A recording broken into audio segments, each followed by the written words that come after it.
Hello and welcome to the library. I am, of course, the author, and we are here to create, explore, and discover stories old and new. Tonight, we are on the USS Gungnir, the Spear of the 10th Fleet, where we play a Star Trek Adventures, a tabletop RPG by our friends at Devious. Every week, we continue our adventures on the wild and wonderful frontier of the Federation. And this week we start off with knowing that the Romulans are here, and they're apparently here in force. How's everyone doing tonight? Doing well. Fantastic. I am adequate, voice in the sky. I'm adequate. All right. Sorry for the late start. We had technical issues from about 8 of the 7 players here tonight. So, yeah. But we should be. Yeah, we should be fine plot wise. I'll just skip the part where we actually get away. Yeah, well, it's fine. But yeah, if there's no objections, no announcements or anything, we'll get this ball rolling. Let's do it. Heck yeah.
I mean, she was. You won't know if it's done.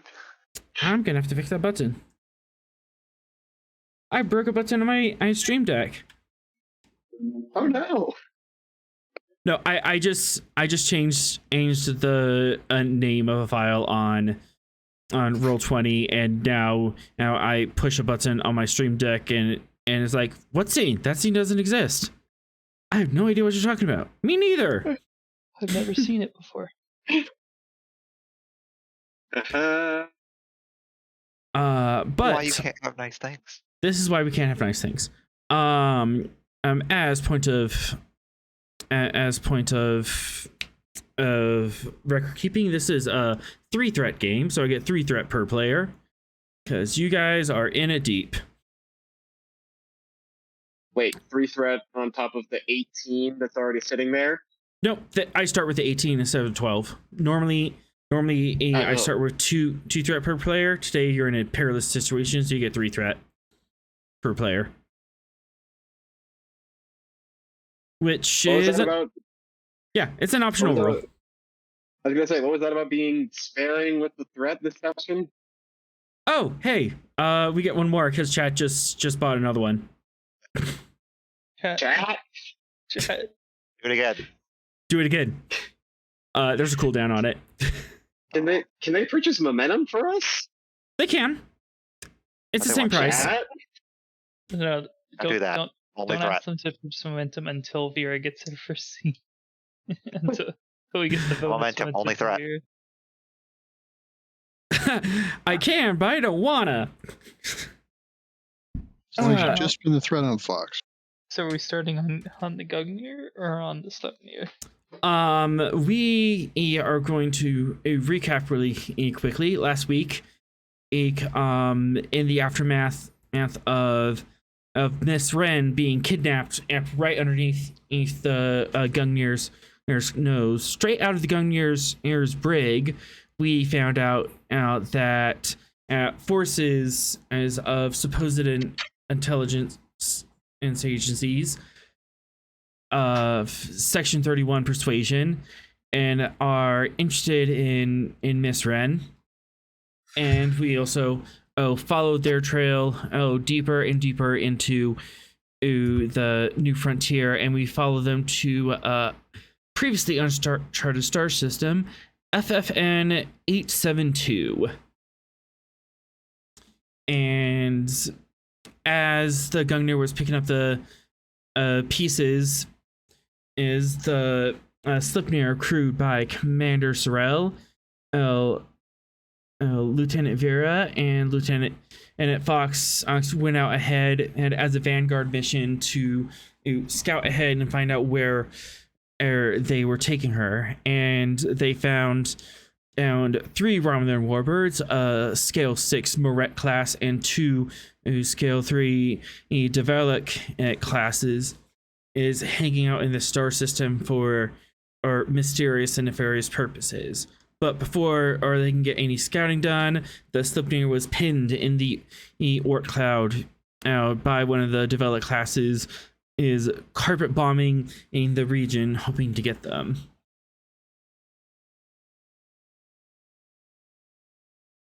Is this Federation space or is it undeclared space? All the space right here is undeclared.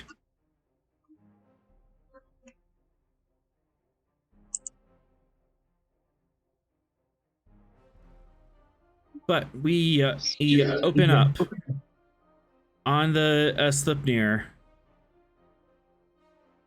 One momentum, please. Oh, Yeah. give it to- Yep, you have a momentum. Okay.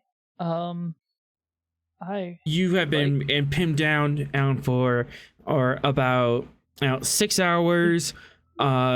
Constant flashes of torpedo fire are outside your window. There's occasionally the crack and crinkle of the rocks shifting around you, and a little bit of a buzz as your shields get squeezed as this rock shifts around in this crevasse you've hidden yourself in. All right. I'd like to give you a threat for well informed. I will take that. What would you like to know? I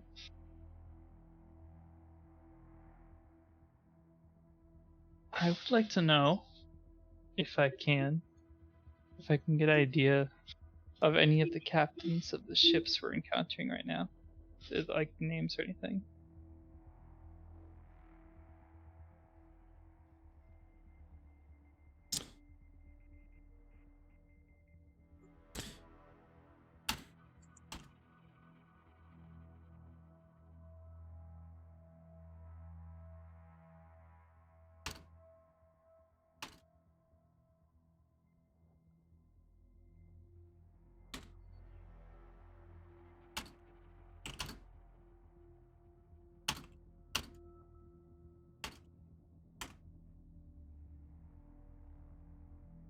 All right.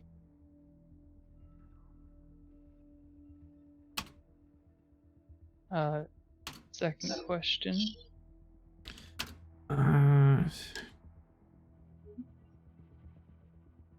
Is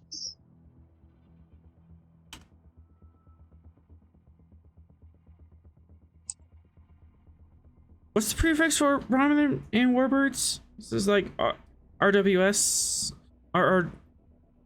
RWW. Wouldn't it be IRW because it's Imperial Romulan? IRW, Imperial Romulan Robert. That's what it was. Got it. All right. Well, the RRW was only for STO with the Romulan Republic. That's where I was getting confused from. But yeah, these are Imperial warships. Your second question, Vera. My second question.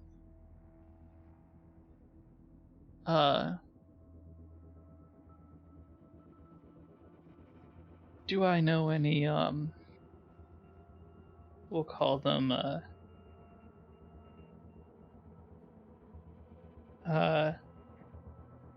neutral ships? Do I know anybody that we might be able to contact to get some extra,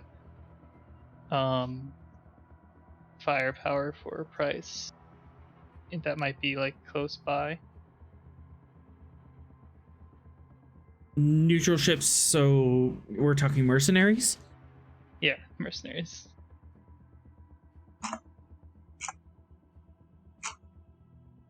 People we could pay to possibly give us an advantage.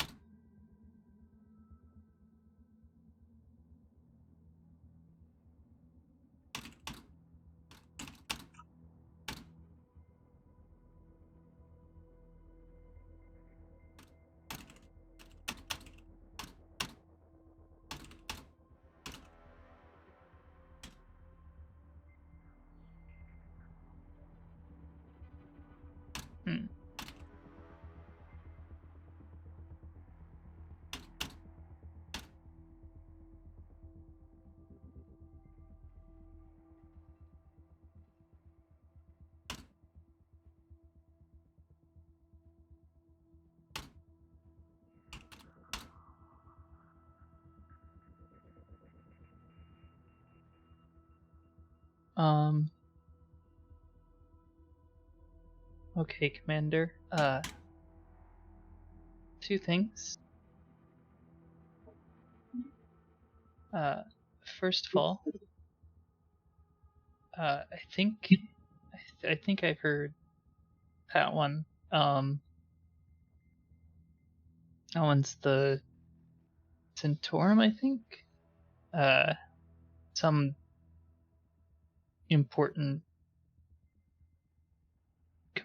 Some important Romulan guy named Taviro. I don't know. It just rumors, really. I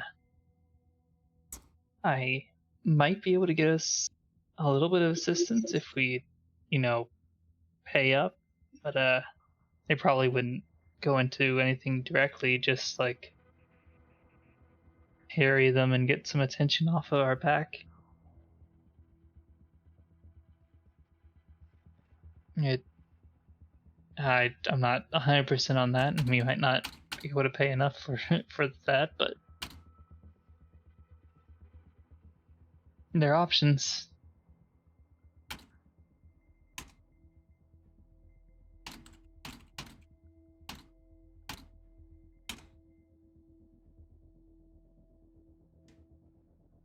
Drell, Fox. I'm sorry, Vera. I thought you were talking to somebody else. No, you're the only people. You're the only commander here. I heard her say commander, but I wasn't sure she addressed me. I thought for a second she was talking about a commander. My bad. That was great RP, and I apologize. If you can just give me a brief synopsis of your proposal. So she thinks that she thinks she identified like the person on that's like the main attacking ship on us, and then she says that she might be able to call in somebody for a price. It's possible it might not happen, and it's possible that they'll just harry them a little bit and probably wouldn't engage directly. You think you've identified someone among the Romulans that one of your contacts might have an interest in and might basically show up and be a belligerent to the Romulan, enemy of our enemy's friend. Well, I wouldn't call them enemies. It's just, But somebody. you don't know if they're going to show up or not. Yeah. Why do they want this individual that you've identified? I don't know. It's just a name I've heard around, and I might have a couple people that are in the area close enough to give us some assistance in time. Well, to be frank, Vera, we're outnumbered and outgunned. So make it so. Yeah. All right, but you're not allowed to be mad about the prices. What do I care if prices? We're Starfleet. Right. Forgot about that. So Vera, who are you gonna call? Doesn't have any favors currently that she can spend, so she's going to just try to work through her contacts and see if there's anybody close enough. Okay.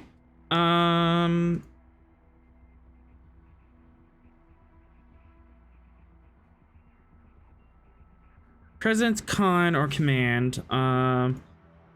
Base difficulty 3. Let's boost that up to diff 4 because we're trying to get this done in a hurry. And possibly we can trace and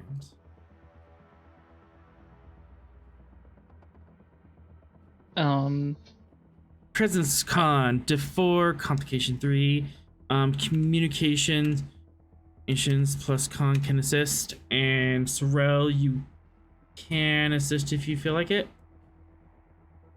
All right, so skullduggery as a focus.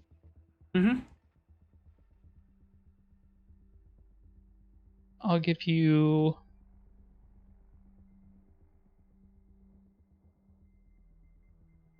4. I'll give you 2 threat and spend 1 momentum. 2 threat, 1 momentum.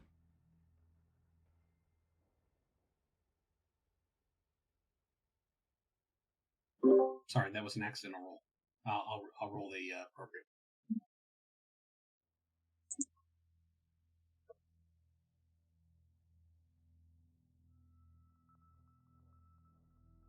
And then we need the ship. You need the Slipner? Yep, Slipnir, communications con. Just one. Just 1. And it always has a focus. Well, the second roll worked out. Communications on. And focus is on. Boop. Good ship. One. How about we just roll it? That's 4 momentum, correct? That is 4 our momentum. All right, So take it off. You manage to shake the tree. Are you gonna spend the 4 momentum to get a bigger ship? Yep, take it all. Sweet. Tell me, a dear player, what kind of ship, what kind of captain, and did you get? Just make this NPC for me.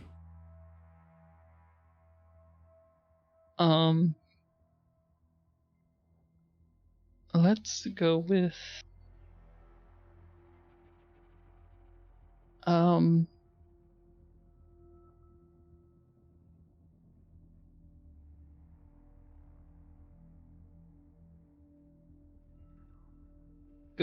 a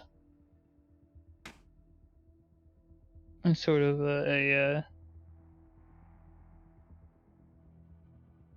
let's go with another Orion and another, like, not syndicate member, but just somebody who likes causing trouble. Orion, I am in Free Pirate. Yeah. Older, younger, male, female, non-binary. Probably older, older guy just likes to blow stuff up. I think that's the motivation here. Older guy likes to blow stuff up. And Yeah. scale 5 ship. Do you have a name? I do not. I have a Orion name. Generator.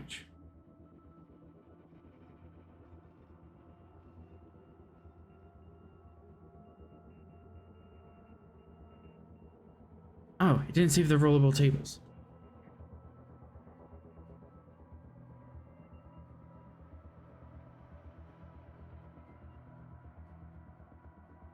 And how did you know this guy? Was he just a friend of a friend?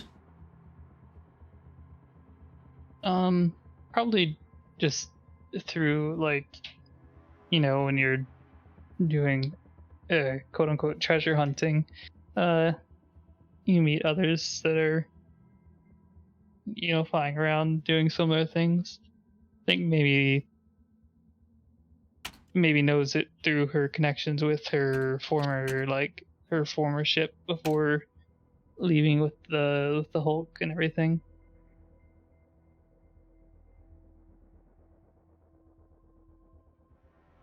Knows that this person would probably be in for a fight if she can find them.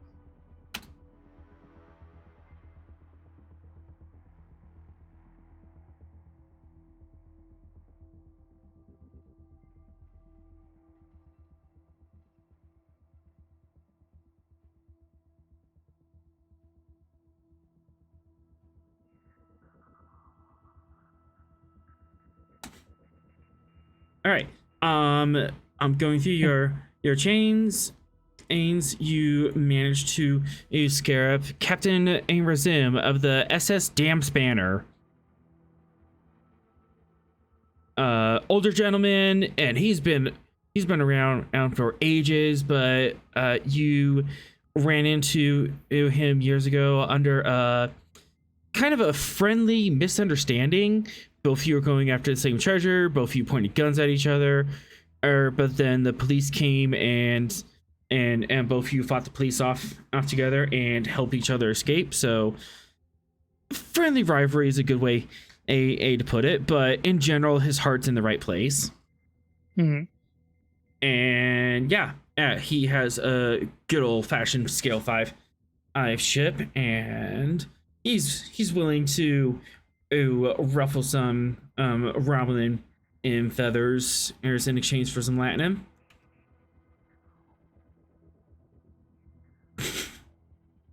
And just before I finish, we can probably assume that she's at the base, right? Our target. Like that's our assumption. So she'll probably just say that he has free reign on any of the Romulan ships. So free reign on Romulan ships. He's also gonna ask for any loot.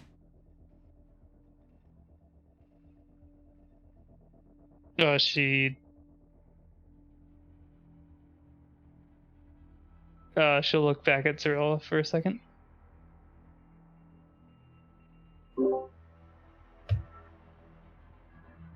Like recovery of any weapon systems, any salvage it's procured in this fight. He wants first dibs. I know of no Starfleet regulations that forbid it. Yeah, go ham. All right. Con score is 5. Go ahead and roll me 7 challenge dice, and we want chevrons.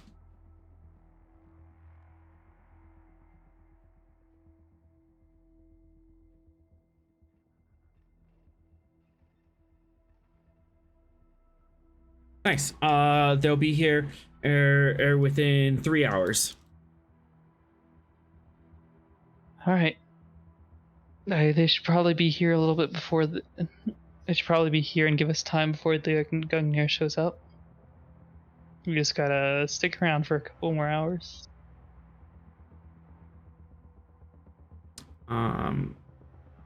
In the asteroid field, it has been quiet.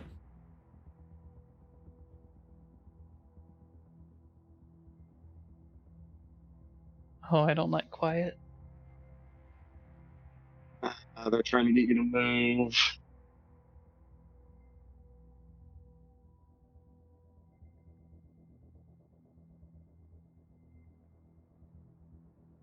Do you move?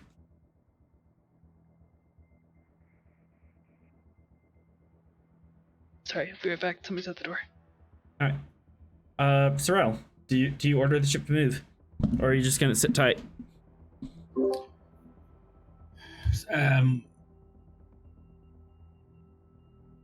What evidence do we have that we've been detected? They On a general search pattern, but it didn't indicate that they actually. previously they were in a general search pattern, and they were firing in torpedoes in your general direction. And after you hit in a rock crevice, as they started doing a general depth charge bombing. And communications. I'm gonna sit tight. All power to shields. Max power. Max power shields. You can and do a tactical task and increase the resistance of your shields. That sounds awesome. Let's do that.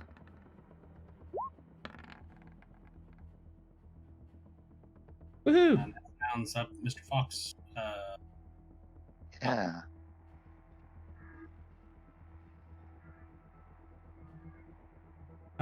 Control. Security. Difficulty E1, assisted by structure security. That success on this brings your resistance up to 1, +1 for every momentum you can dump into it. Oh boy, what's happening now? I'm hardening the shields. That's probably a good idea. And while we're at it, 1, 2, 3, comp 4. Hi. Well, okay. now Yes. I have to give you 6 threat. Why would I you am that do child. Comp 4, you And- say? It's fine. Don't worry about it. This doesn't affect you. It's a lot of threat, buddy. I'm rolling for the Slipnir over here. And I have tactical systems to focus. Yep. All right. Onwards. Hurry rolling 1. Yay! Yay! The universe wants it. Both of those first ones were natural 20s. Here's the Slipnir. Well, good news Yay, the is Slipnir. you succeed. 1, 2, 3, 4, 5. So you got 4 momentum. Do you want to dump all that into resistance? Yes. Oh yeah. All right. Slipnir has +5 resistance. So we're at 9 now. That'll be nice. Yep. So shields and 5. And that resistance stays with you until I manage to lay any damage on you. Then the resistance pops.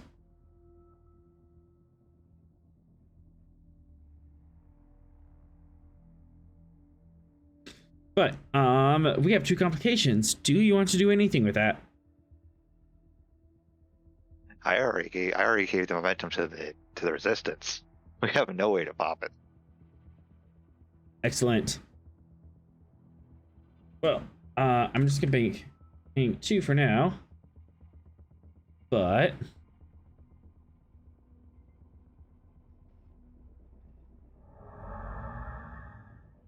right in front of you, the developed class has decloaks. I'm spending and 2 to keep the initiative. And Ruh-roh. we are in combat. Can can I invoke Hair Sugar to stop you from spending 2 to keep the initiative? I'll spend 2 more to counteract that. I want to keep it. Fair. Dodge, Vera, dodge. I tried. Try dodging. Dodge harder.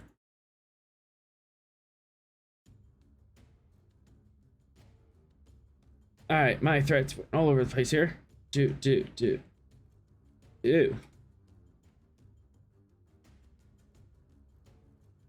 And let's not do that combat music. Let's do this one. I feel like every time I try to invoke Hair Sugar, you cry a little. A little bit. It's a powerful trait, and I love that you have it. But I try not to abuse it. no, it's you pay for it. There's there to abuse. 1, 2, 3. All right, I'm at optimal range. So this is gonna be a diff 2 shot.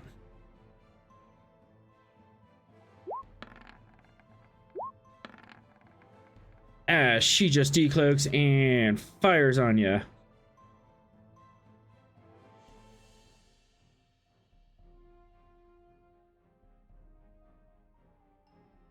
Zero damage. 0 damage. Miss. Possible. It's a little late for miss. 2, Oh my. 4, 6, 8, 10. 1. Yeah, One. this is stuck within a 1. 1, 2, 3, 4. Spending 1 to reroll. Oh, goodness. 10, 12, 14, 16 damage. Minus 9. That is 7 damage. 7? 7 damage to your shield as you ramp up the defenses on the shields, and the Romulans decloak and fire on you, apparently seeing the increased energy surge of your shields. And all that resistance is popped off.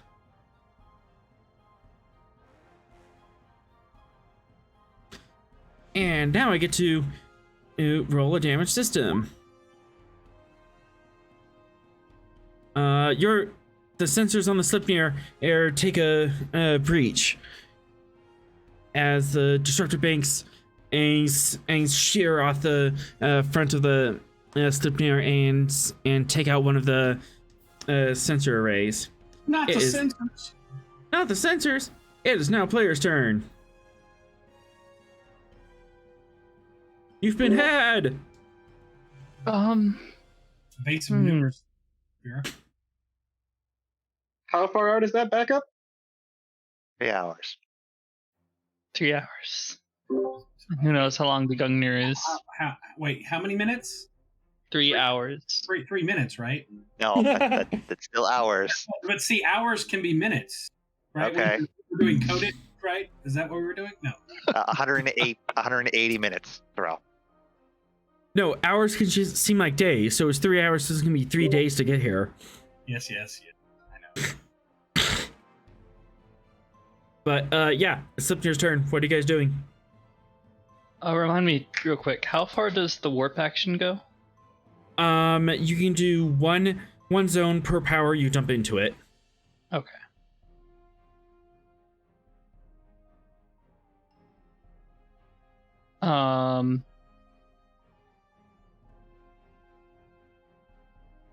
Well, you've got a radioactive high gravity death ball. Yeah, I was thinking maybe we could escape that. Or no, I was thinking we could maybe escape the main planet here, but that would be going towards the warwards. You can go for the glaciated planet. It's a really high gravity though.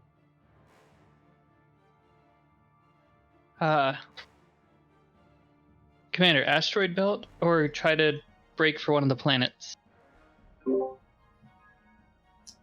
Planets. All right. if we can get in their atmosphere, they may not be able to follow. Got it. Then, hold on. She'll go for. Can she go for warp? Does she have the capability to do that right now? You can, but it'll be +2 difficulty as you have to dodge away around asteroids. But theoretically possible. But reduced because of precision maneuvering. Yeah, plus diff 1. So it'd be diff 2 altogether. All right. And take just threat. And just for our laws, this is gonna be Darren Khan.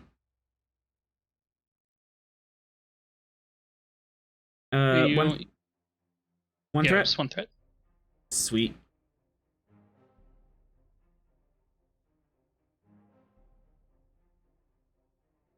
All right, and how many power points are you putting in?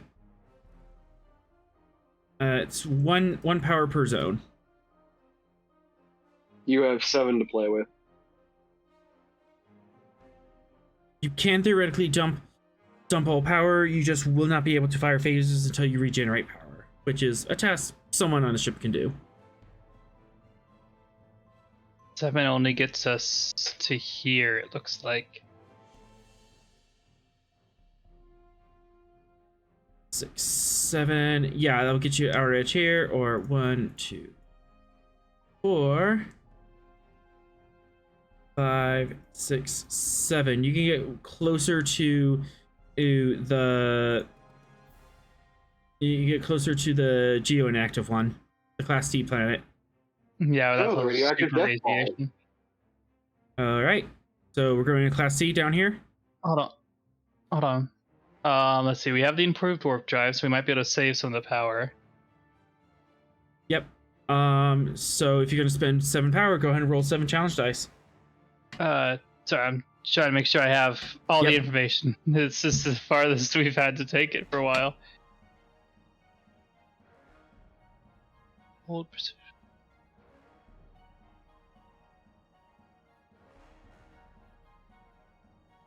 And there's no. Yeah, okay. I will roll 7 chalice dice then. We are going 7 towards the ice planet. Okay. I think that's the right call. So we can actually, like, fight on the ground if we need to. You keep 4 power. So, wait. So the Class P? Yeah, the Class P. Instead of the Class 3 radiation planet, when we're not prepared for radiation, really.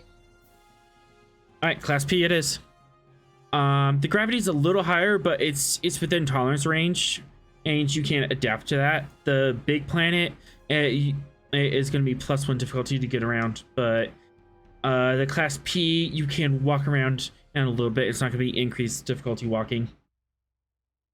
So... running at the Class N seems like a bad idea when there's even more warbirds. With that,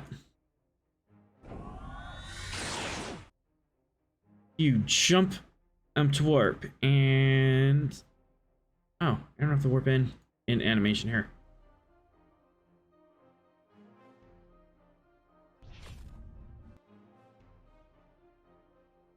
Dodging through the Oort cloud at warp or speed, you warp to the far side of the system. You are within range of the Class P planet out here, leaving the Devious class in the dust.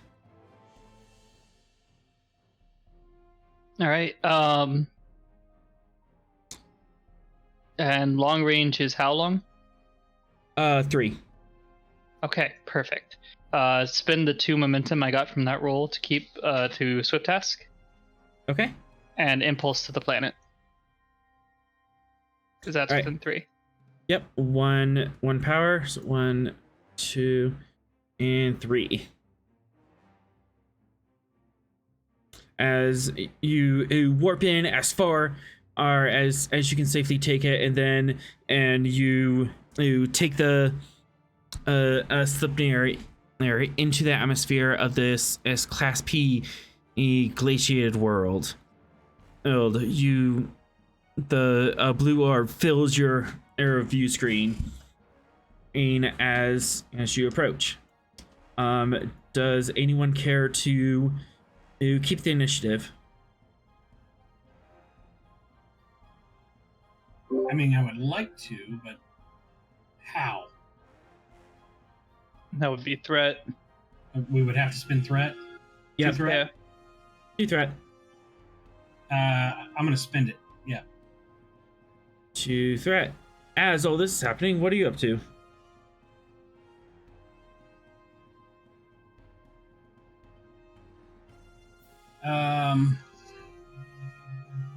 You said we made it into the atmosphere. You're just cresting the edge of the atmosphere, or so by the top of the round, and you be in Atmo. It's kind of how I'm narrating this. How far away is the pursuit? How far away is the pursuit ship? It's still in the Orc Cloud. It hasn't been able to respond to you yet. I would like to deploy gyro as essentially an assist. So our sensor our sensor scans of the planet are not hampered by the fact that we have one sensor node out. Okay, so you're gonna deploy gyro as an advantage on scanning the planet and getting a good vector and stuff? Yes, exactly. All right, that sounds like a control science diff 2.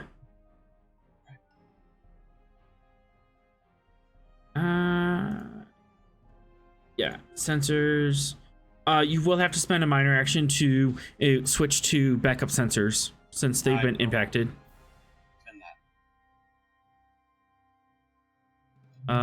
Oh wait, actually this is a scale 2 ship, so that's actually quite dangerous, because that is not just impacted. Where's the book? Part of the reason I'm deploying gyro. It's much worse than that, Cyril. I really don't want to crash into the planet. Don't. Yeah. Gonna have to trust Vera. It's not just the crashing that's the problem at the moment. All things. Oh, you mean the Romulan warbirds? Is that a problem? With the ship, no. The fact that it's not just impacted, that might be the issue. Yeah. No. Oh, come on, you piece of... So our sensors, we have a sensor node that has been... Yeah, but we're also a scale 2 ship, and we just took a breach. That's not exactly good for us. Right. Yeah, so you're already at impacted for our sensors, and I'm trying to find the little chart in here. I have one, but it's for us. It's over there, buried under that captain's log. Yep. Here we go. There it is. Breaches.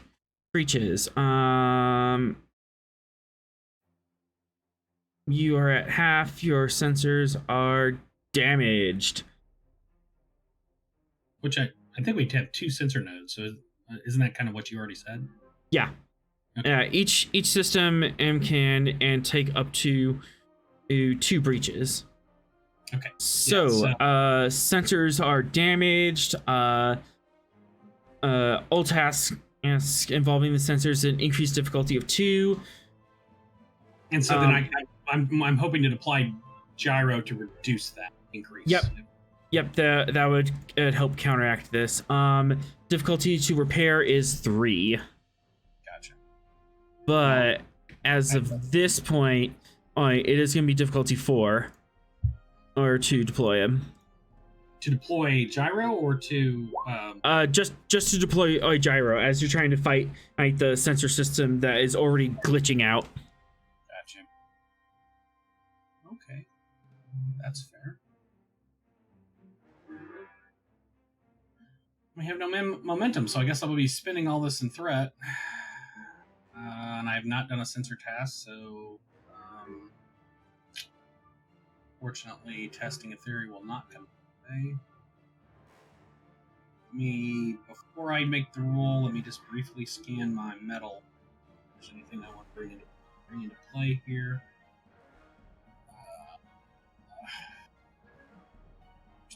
Submission. I don't need that one. Okay, I'm going to use my Starfleet Exploration Division decoration to reduce the difficulty of a single science or con task by 1 to a minimum of 1. So I like that. That'll work. All right. Trying to mitigate the threat. So I will then give you a threat, and we'll roll 3. Or we roll a 0. And sensor science.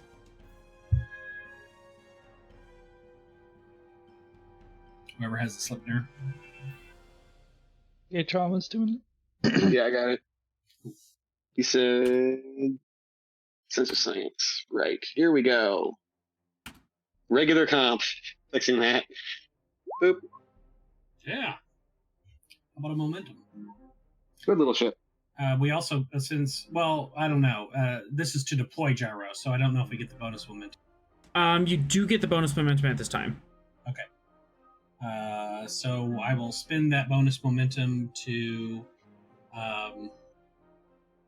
just improve the information that we get. What information do you want to get right now? I would like to know the average wind speed velocity of an unladen swallow. No, actually, I would like our African or European? Exactly, right? A cave could be nice. I would like to use the sensors to find 1, a safe landing space, 2, if there's any place on this rock that would inhibit sensor detection, and I would like to go there. That is 2 questions. Which one do you want to answer first? I guess the second one and then the first one. All right. Oh yeah, because you're a science officer. Yes. All right. You quickly look around on the planet. It's a glaciated planet, so most of the topography is either worn down from glaciers or currently is glaciers. But you look around, and around the equatorial band, and there's a part in the glaciers, and you can find ice caves and crags as in there, or you might be able to hide under. There is a rudimentary atmosphere here, oxygen, nitrogen, but it is cold. Gotcha. As far as something that can help with sensors or dampening sensors, nothing really. But if you want to spend two threat or threat momentum, say that there totally could be. Yeah, I would like to. I'll spend that momentum plus the threat to find some kind of magnesite or whatever, or near one of these ice caves, ice crags that would inhibit. Absolutely, you find a landing zone that has a magnesite ore in it, and you can give the coordinates to Vera. It's along the equatorial band, close to the Terminator. It looks like it's turned towards night side. Right there, Vera. Sounds good to me. Spending 2 threats. You could not do that. But I could. And Have you considered knots? All right, so we have +1 Yes. on gyro, and then +1 magna site or deposit, and then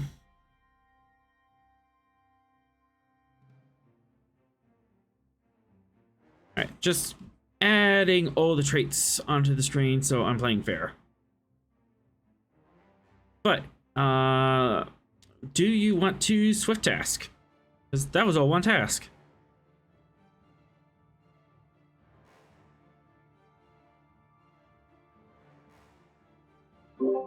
Yes, let's swift. This is on you. You could direct Vera to land. That's precisely what I'm going to do. All right, 2 threat. You can totally do that. Okie dokie, we're flying. And by flying, I mean we're stopping flying. Safely. Safely. Not in an abrupt manner. Darren Khan, unregulated landing site, no beacons, no tractor means, none of that nice stuff. And yeah, we'll just set that.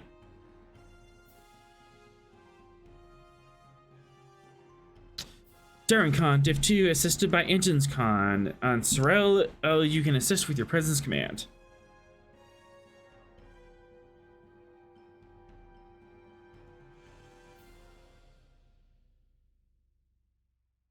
And look, if it goes really wrong, we can just Seahawk the ship. Just what? Set it on fire.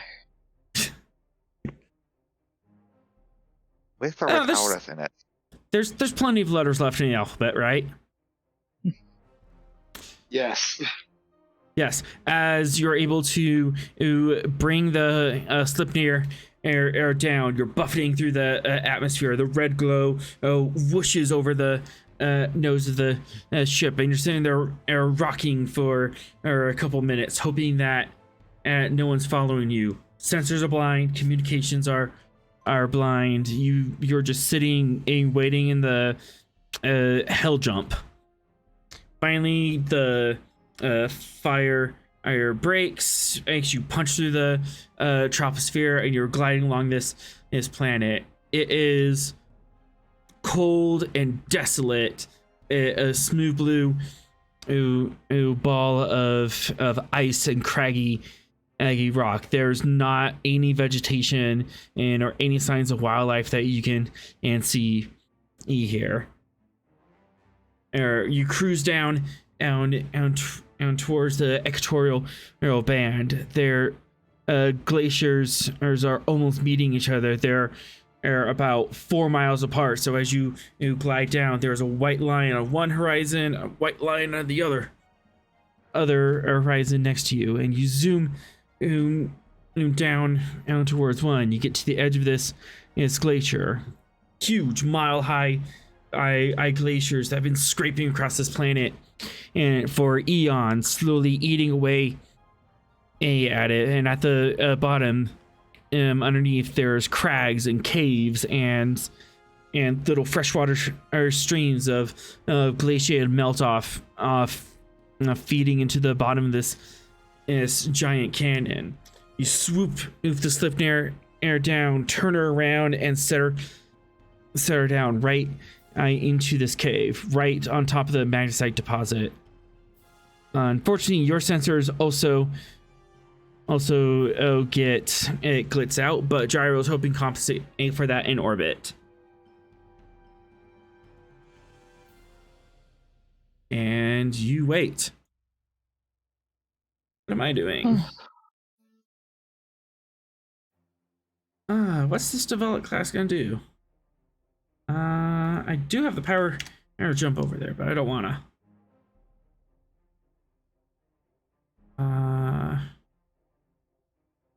Let's see. 1, 2, 3.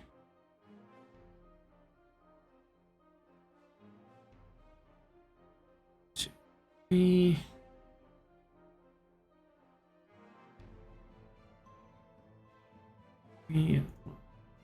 All right.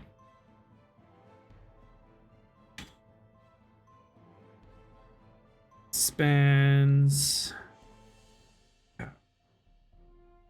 3 power and a couple of turns earns getting over there.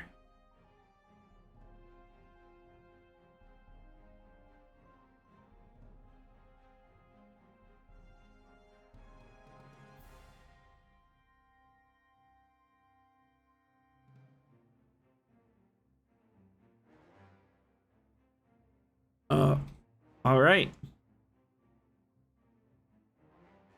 Now to see how well you've hidden yourself. Sensors, science.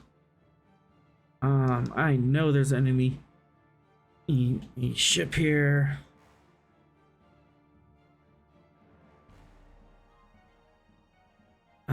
But I'm not quite within range. Okay.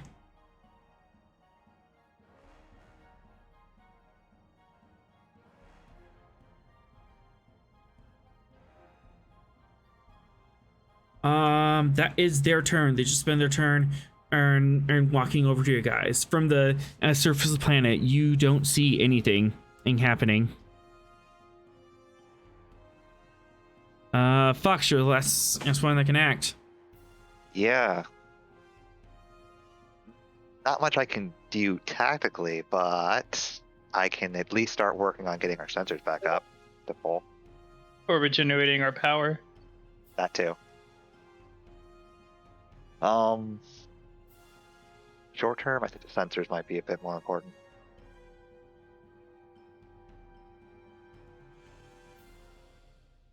Control engineering. Control engineering difficulty 3. 53. All right. And this won't remove the breach, but this will I'll give you a bypass. Yeah. And remove the debuff. Yeah. All right. Difficulty 3. Go ahead and take 3. I don't have a focus that will work for this without being a stretch. So onwards and downwards. Hey.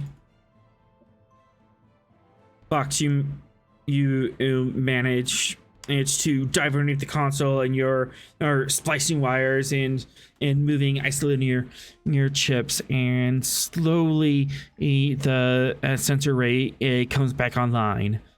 It's touchy. It's a little finicky, but it's there. You still have the breach each on you that has to be repaired, aired, and dry dock. Yeah. Just pops out from under the console again. We have full range of our sensors now, though they will still need to be put into dry dock. We should probably get ready in case they send ground troops. But that's what these are for. She gestures to the our arsenal. Well done, Fox. And Vera.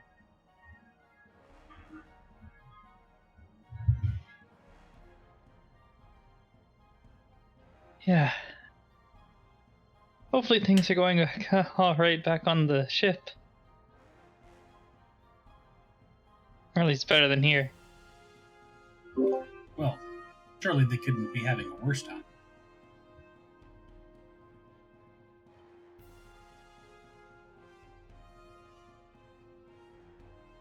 All right. Fox, do you want to do anything else?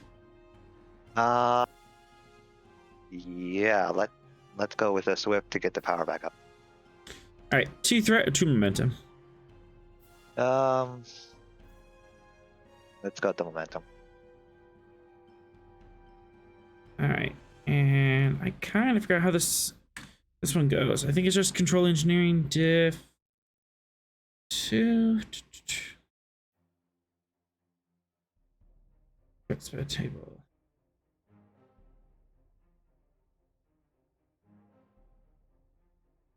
Control engineering. Or daring or control engineering, it says. Daring or control engineering diff 2, which cancels the other cost. Gain 1 power plus 1 per momentum.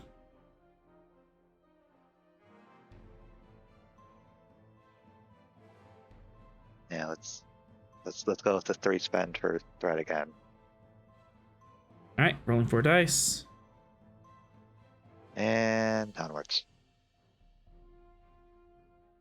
Gain 2 momentum. You instantly gain 1 power. Do you want to drop the other 2 to gain 2 more? Yes. All right. As you massage the warp core, and you gained 3 power back into your systems. And you sit and wait. Meanwhile,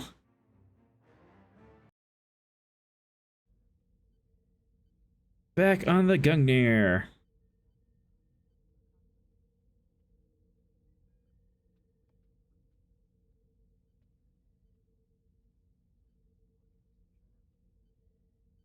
So, you guys have left dock, and you're hurrying in your way towards the star system that the Sleipnir identified. You haven't heard much from them yet.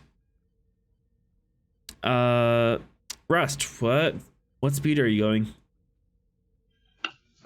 We are going max cruising speed. Was it like 9.25, something like that we can sustain for like a day?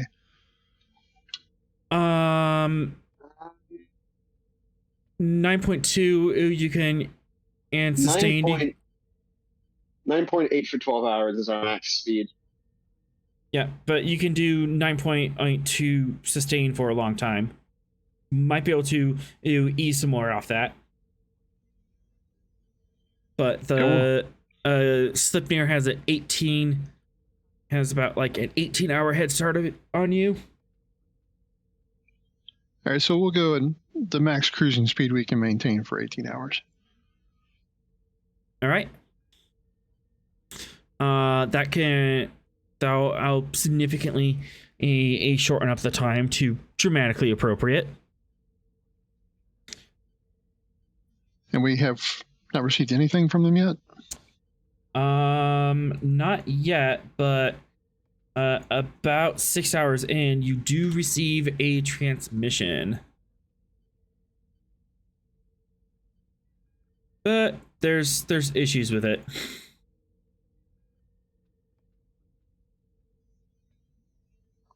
Like what issues? My. I see. It kind of got chewed up.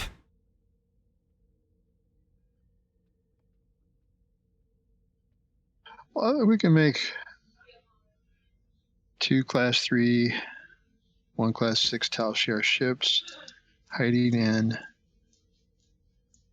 asteroid belt. Help ASAP. Okay. Yeah, it is a little chewed up, but it's not that bad.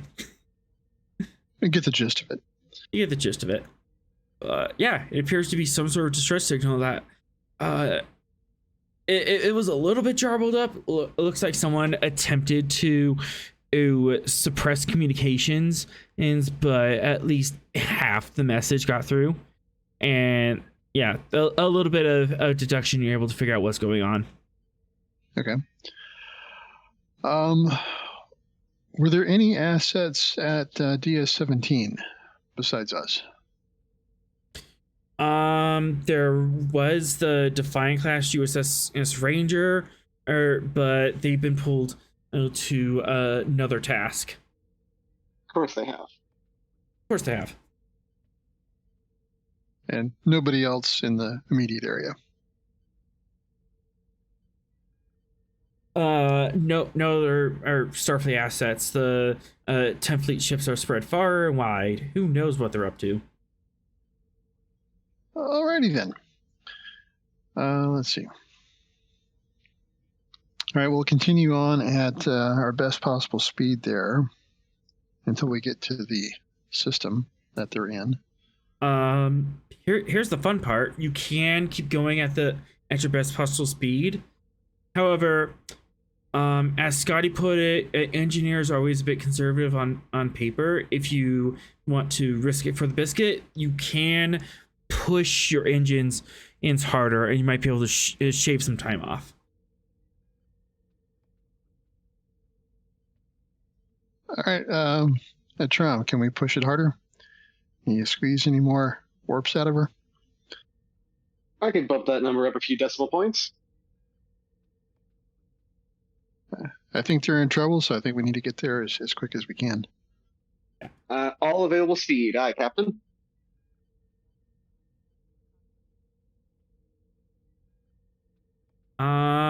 There's a talent that helps with this, but I don't think you have red line. I do not know. It's fun, but alright. Given how often we're sprinting places, maybe that should be my next investment. It's one of those high cost, high reward or talents. I have it on my Tuesday a character. It's quite fun, but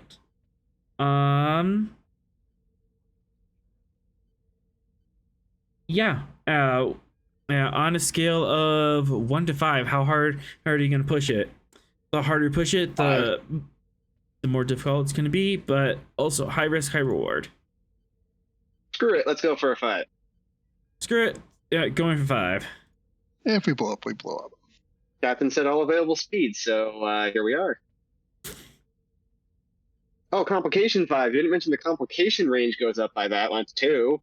Well, yeah, the harder you push it, the more chances there is for something catastrophic to break. Fair. And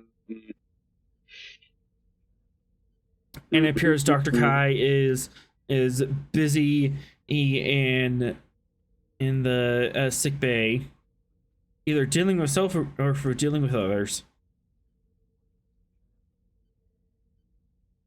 Anything to apply?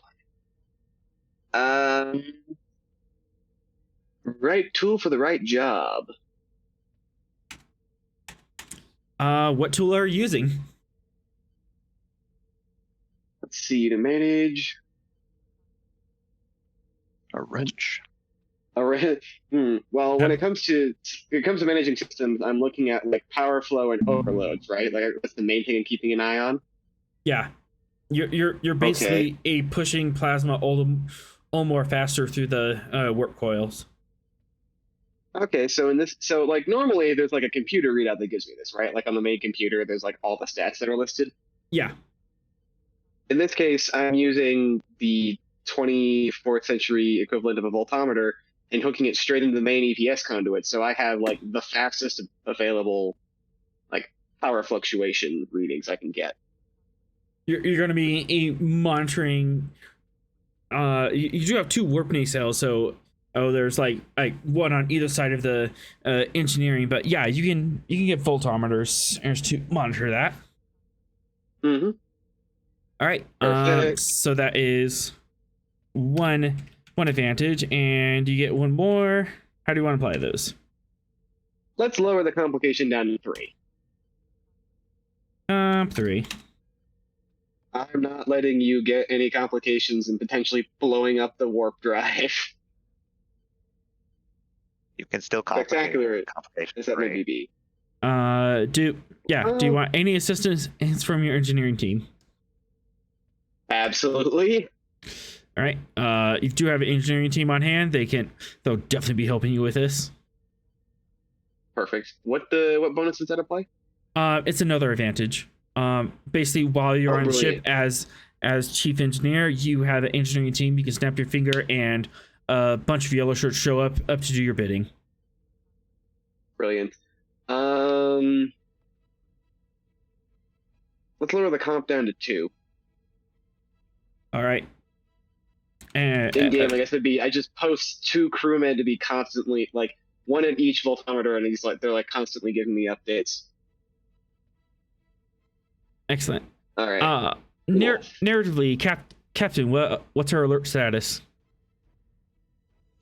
As we get closer to the system where we think they are, we'll go to red alert.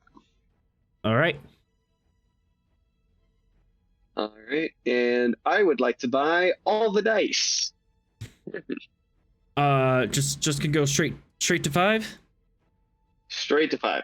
All right. 1, 2, 3, 4, 5, 6 threat. And I can recall all of this. We're trying to save your skin, Sorrel. Shh. It's fine. It's fine. I wasn't complaining. I was just noting. Don't worry, I'm not messing with the nanoprobes. One crisis at a time. Okay. Yeah. So, I'm not saying anything about applying nanoprobes to the warp engines. What's the worst that can happen? Don't do that. No. The That's only thing we know later these can when we're- do is melt things. That's later when we're not getting shot at. Hey, chat, can I get escalation for them using the nanoprobes? I'm not using them now. All right. So Use them at all. I do love the captain's idea of using nanoprobes as nitros. They only destroy, not help.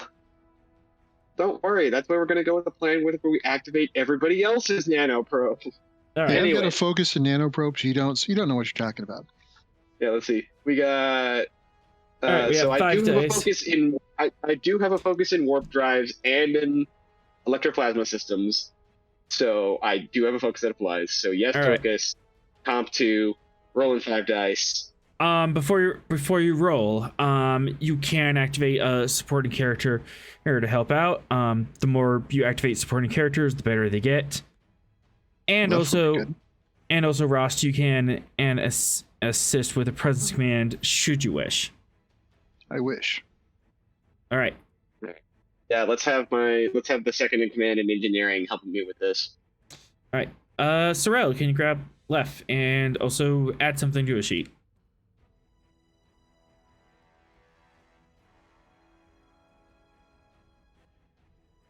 Yeah, maybe like a red line.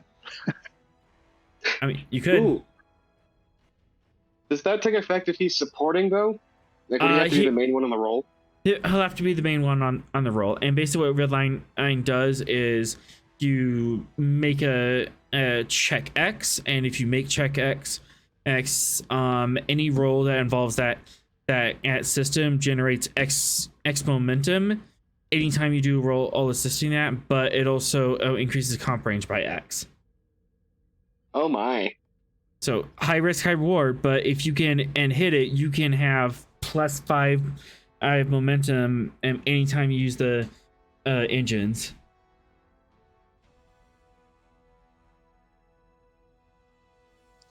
Sorrel's text said he stepped away, so I can Oops. take that one for him. All right.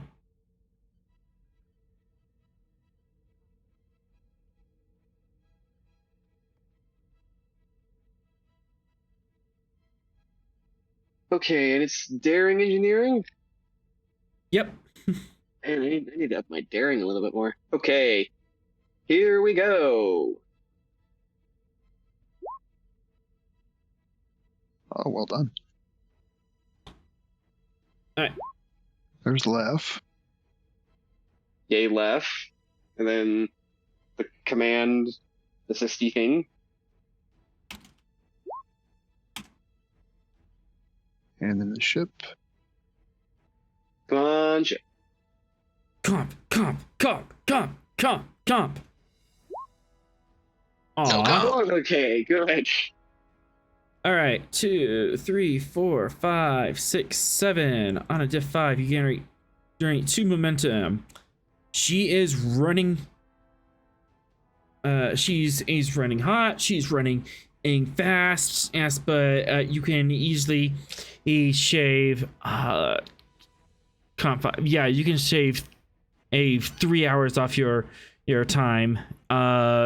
You can add an hour to that with momentum, or you could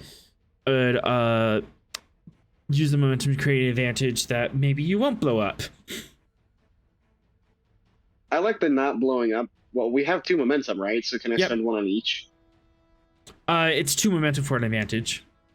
Oh, okay. Yeah, advantages Do we are want to spend? difficulty 2 Do or we comp want 2. Do we want to spend the momentum, or do we want to like keep a hold of it because now we actually have momentum for the first time in the whole game? That's a good question. Are we going to have to make more Went to rolls? multiple times when I was rolling. And the chat giveth and the chat taketh away. A chat has spent and to give you a momentum. Yay! Thank you, chat. That should be 3 Are total. we going to have to make any other engineering rolls before we reach the system, or does that Matt? cover the trip? I don't know. It should cover the trip unless I want to be mean. Yeah, you've only got 30 threat to be mean. What if, hear me out, we blow up a star? We blow up the star and ride the shockwave to get there faster. No, I meant we show up and we blow up the star. That'll deal with all the ships for us, right? Yeah, I was thinking those lines too. And the chat took it away, and they just gave me a threat. Of course they did. Of course they Balanced, did. as all things should be. Okay. And now they're chanting for supernova. The audience wants blood. Hey, I mean, you never know what can happen if we activate, like, the nanoprobes of several hundred Romulans at the same time simultaneously on like 4 different warbirds. Stop it. I love how you don't say anything when Rast and I suggest blowing up a star, but the minute we mention nanoprobes, you show up. I was thinking we could just use some plain old trilithium. But yeah, you are successful on the task. Yes, you're gonna get there dramatically more appropriate time. Excellent. If you want to make any other advantages, bank the momentum just so we stop giving him threat. Okay. Yep. That's good. As you nurse the engines and get a few more decimal points out of there, you start getting to the deck vibration in speed. As she is chugging along as fast as you can, you're ripping up subspace to get there faster. Your poor crewmen and are standing on either side of the engineering, shouting out voltometer and temperature readings as you're very carefully in the center, just balancing the flow of this warp core. You're taking it right to the edge, as you're basically overclocking the warp core. Man, we're gonna need so much dry dock time after this episode.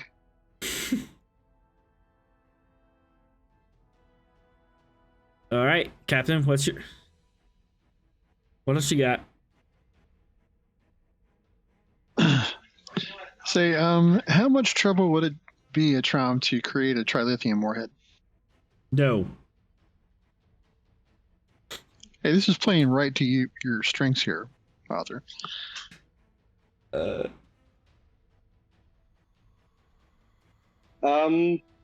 I don't know. How much trouble would it be to create a trilithium warhead, DM? Surprisingly, you don't have trilithium on board. Everybody's got trilithium. Come on.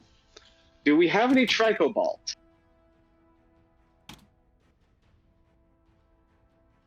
Maybe a gravimetric charge? If you really want to make a big boom, tell me what you want to do with it. We might be able to do something. Well, I was thinking if we shot a trilithium warhead into the sun, it goes supernova, a la Star Trek Generations, and the Romulans have something else to worry about. But if you're going to be picky about it now. That would definitely be jumping straight to neutralize the asset. All right, plan B. I mean, if we can figure out a way to activate the failsafe. I'm just gonna straight out axe trilithium. You don't have the resources on hand, and to build it.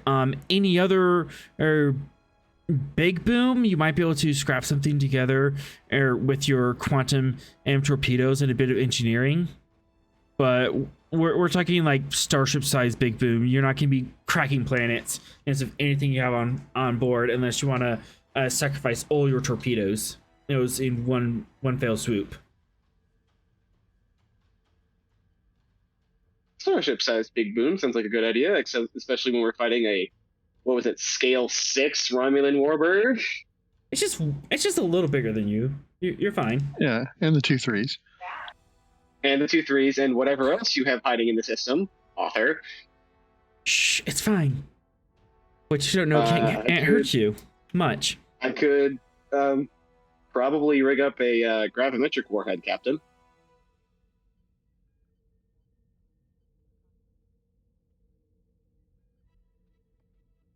No, it couldn't hurt to have on tap. Aye, sir. Author, what do I need to roll to make a gravimetric warhead? Oh boy. Maybe I should. What precedent am I setting for you guys? I mean, Voyager made one, and they were like in the Delta Quadrant, so I.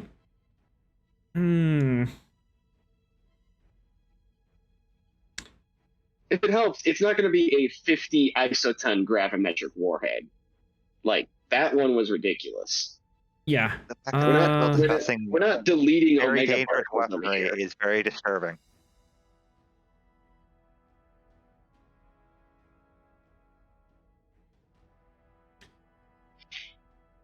Well, I guess we'll just have to use the nanopreps then. No. Two, No. four, No. No. 5. No. You're not even here. You're not even here. All right.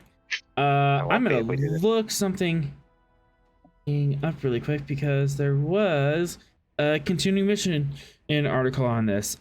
Free plug. Oh, really?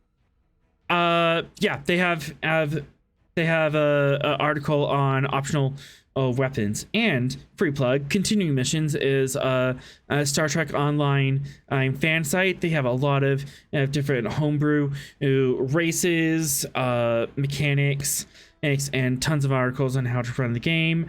Highly suggested, 10 out of 10, and it is directly approved by Modifius. The Modifius devs give them praise all the time. So it is homebrew, it is unofficial, but they like it. It is good stuff. It is very good stuff.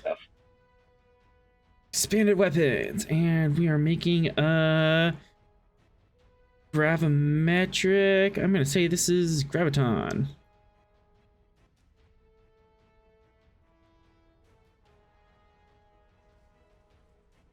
Webs, mines.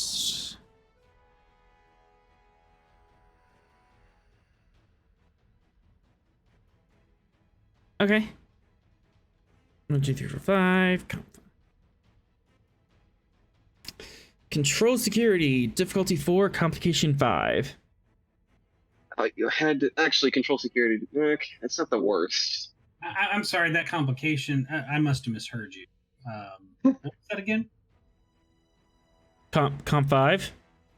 Oh, I did hear you right. Okay. No, this is right. This is what it should be. They should be, let's not do very bad things. It's not that bad. It's not. We're not messing with the nanoprobes, for instance, or I'm not doing a subspace warhead, which is illegal. I would just point out that the complication range is more than 25% of the available range. Just FYI. Yeah, so there's 25% chance of blowing yourself up. Well, this is why I have right tool for the right job and a crew of yellow shirts to help me.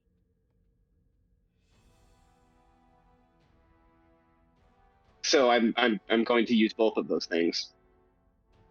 Terrell, how do you feel about being captain? I don't really want to be captain. That makes you the perfect captain. The best leaders are the ones who don't want them.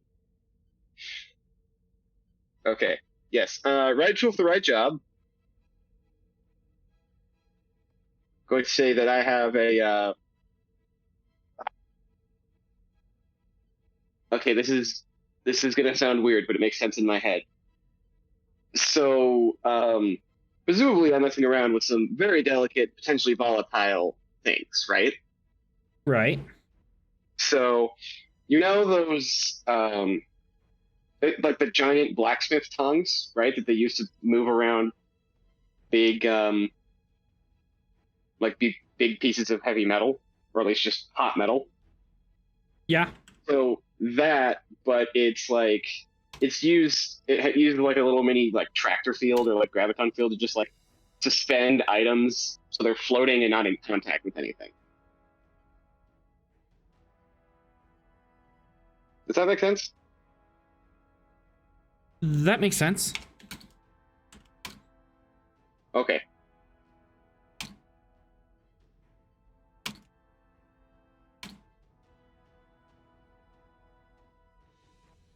Ah, Sorrel, you beat me to it. Okay. Cool. So I will. I mean, he did open the door. Yeah, I will. I will spend the opportunity costs. So I have a pair of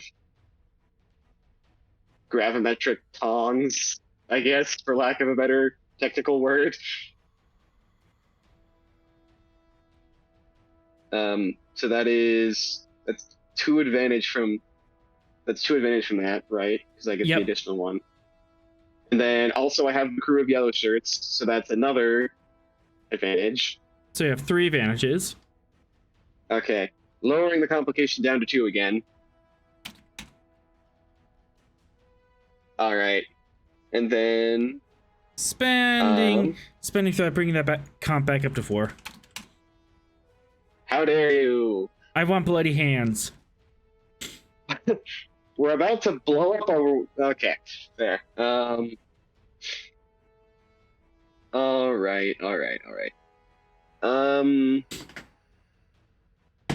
Okay, I would like to spend.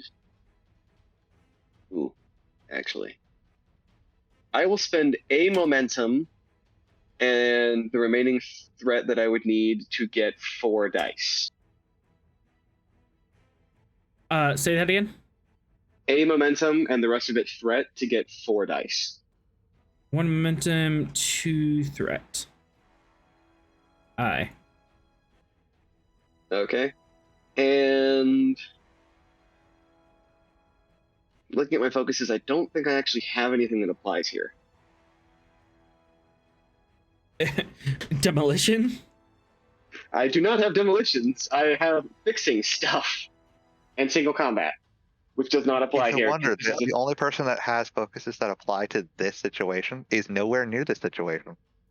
Mm-hmm. Imagine that. Don't worry, we'll include you next time, Fox. Next time we make a big Denied. bomb, we'll... Alright. But we're Okay. looking at diff 4, comp 4. You have 4 dice. Nice on the table. Does left want to assist? I would like left to assist. Left can assist. Actually, do we want left to assist? Because that's just like increasing the chances of getting a comp.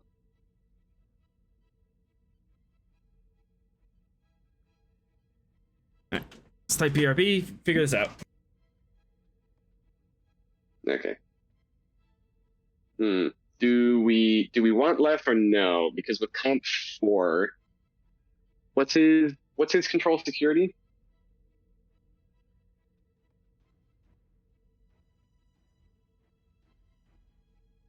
Looks like control is 12, security 2. Maybe Zogar might be a better choice. Oh yeah, actually, what's Zilgar's control security?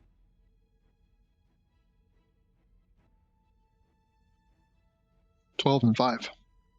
Oh yeah, actually. Yeah, let's get him to assist.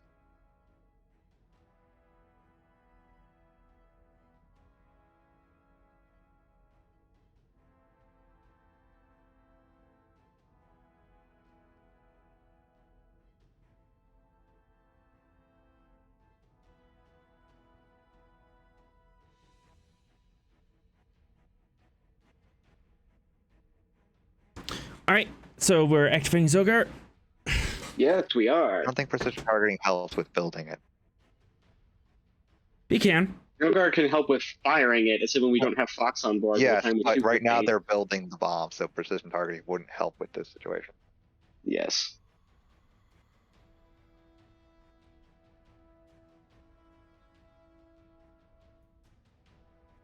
But we don't have a genius know-it-all ensign around here to help with this.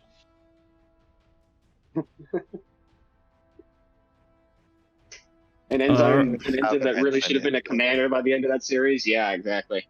Okay. Patterson is pretty smart. Okay. So we got Zilgar, and we got me, and we're praying we don't explode horribly.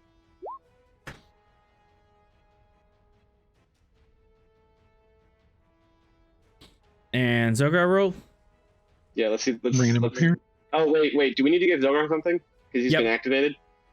Yeah, you guys forget to activate him after the game, so we're activating him and before.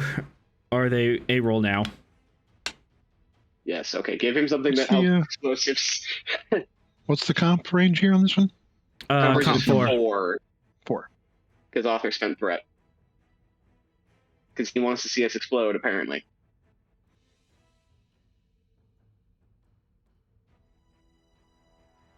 We still get sidetracked. Nobody said what we actually gave Zogar. Yay, Zogar! Ross, said what we actually gave Zogar. What did we give Zogar for this activation? Or at least say in Discord. Hey, I'm pulling up the security talents right. Okay. All right. Spending a minute to quash that comp.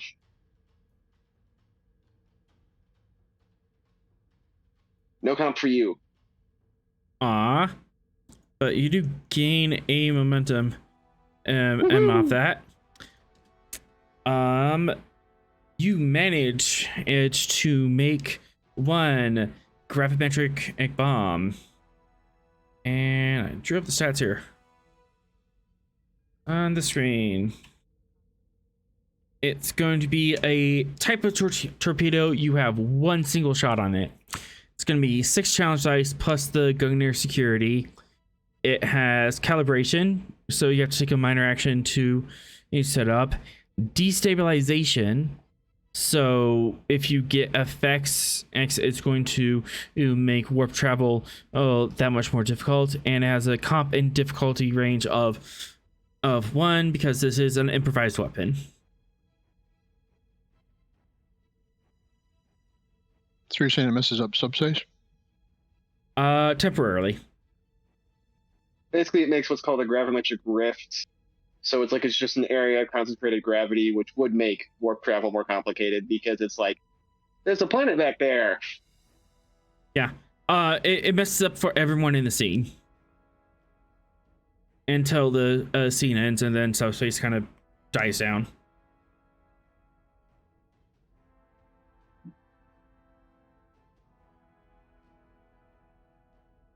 I think it's everyone's. Yeah.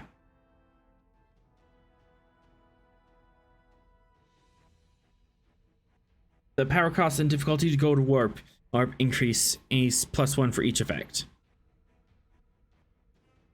But you only get one shot with this thing, because you only have time to build one.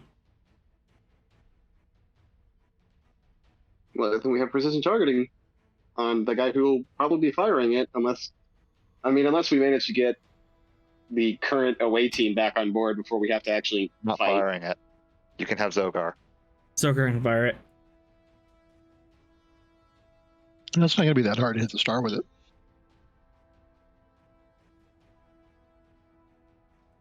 Hashtag Wesley wasn't that bad. Boom guy.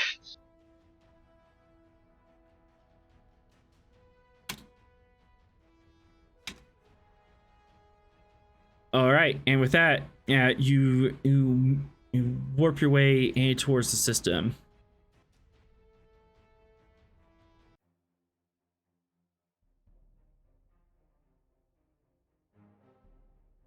Meanwhile, Back back to me. with Justice.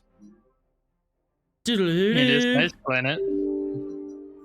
Wait, no, that'd be the Fortress of Solitude. Yeah, it's a very nice it's a very ice system. It's kind of cool. That was a Super Friends reference for you who are of my age. Oh, I got I it. know.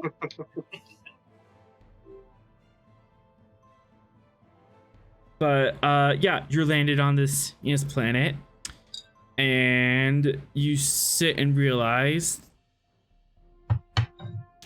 the Develop class starts burning through Atmo. You see it streaking through the sky. Looks like they're on their way. Do you guys want to make any preparations? Does it look like they're on a landing vector or on a bombing vector?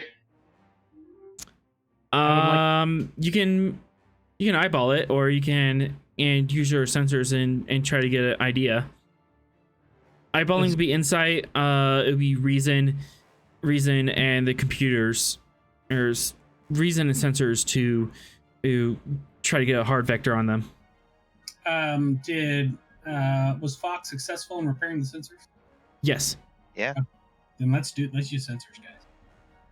We've got sensors plus gyro. That's got to be better.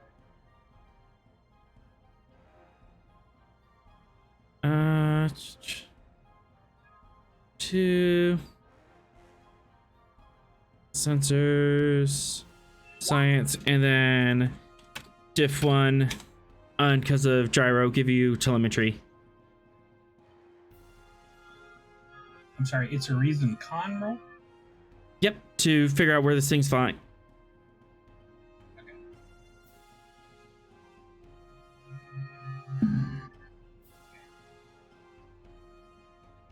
Reason con seems like that's going to be a 13 for me, Vera. How about for you? Reason con? 12. Okay, I guess I'll. But I do have bold con. See, with that reroll, I think we're going to have you do it. Absolutely. And give author threat? Well, we're still below 30. I consider that a success so far. All right, author, have a threat then. 1 threat.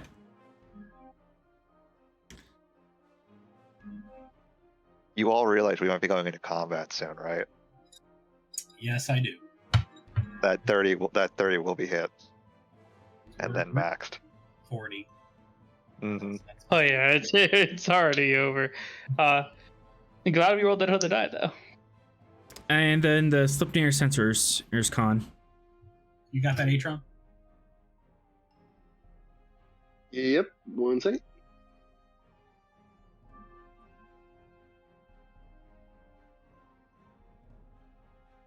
Boop.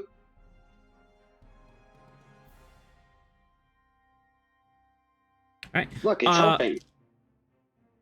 That is success. You gain 1 momentum, plus you get a bonus from gyro. It appears to be not quite on a landing vector, but it is going to be coming in low and in a search pattern. Or it seems like that they kind of traced the approximate area where you landed, and they're going to be either flying by, to search for you, or they're going to be landing and searching for you on foot. Let's hope they're landing. That will be an advantage then. Is there? So they think they have a vector on us. Is that what you're telling us? Yeah. Okay. So any but it's not exact. But it's not exactly on top of you. It's not zeroing in. I was thinking about possibly creating a sensor ghost on the other side of the planet that might provide them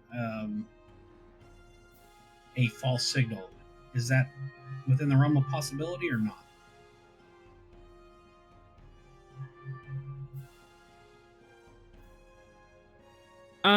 Possibly. Well, you tell me how hard it is, and I'll tell you if I want to do it. Base difficulty 2, you can increase that at difficulty to make the sensor ghost more convincing. Okay.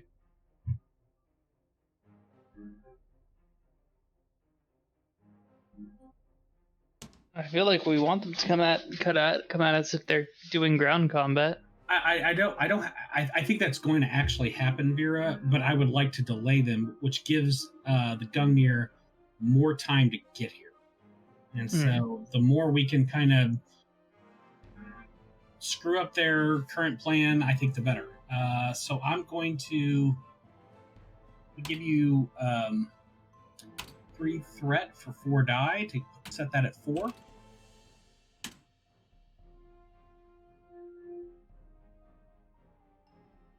And right, so we're gonna go for diff 4. Yes. And then sensors, science, and then 3 threat. Yes, sir. All right.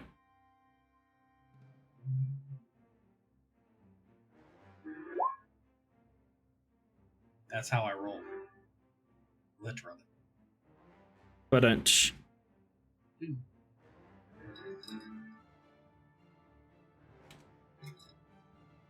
And then the Slipnir. Sense of Science. Come right up.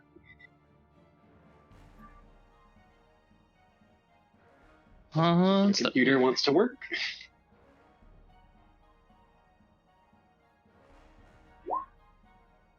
So, and we would get the bonus momentum with gyro on this. Mhm. Oh, and gyro would have been an advantage, so diff 3, but effectively diff 4. Okay. So that is 2 momentum plus And 1 for gyro.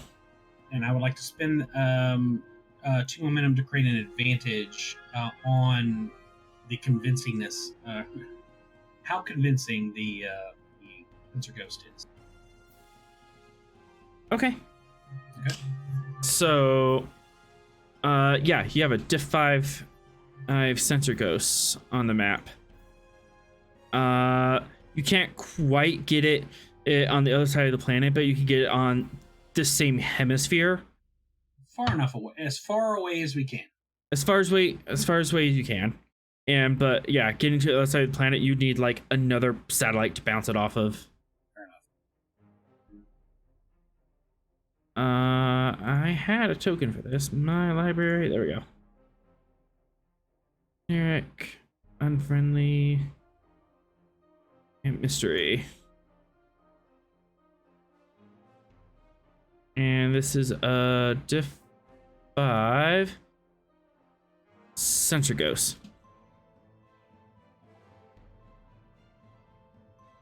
Yeah, and it's convincingly a far enough away, and you see the Devalik belly flop into the atmosphere, or the red flames aims streaming off it, and it hits the top of troposphere, finally slows down and comes into full view. It's this little green speck far in the horizon, but your sensors are picking up and pulling it into a frame.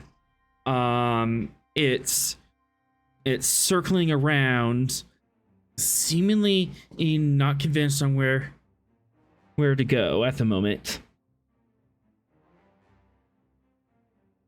What do you do?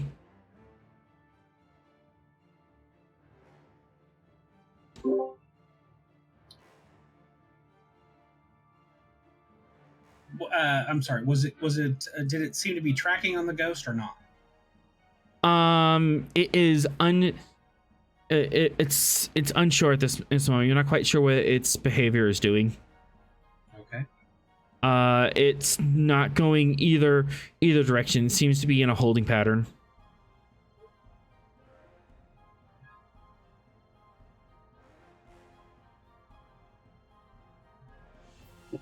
Well, I mean, frankly, as long as it's going to hold, I'm counting minutes down.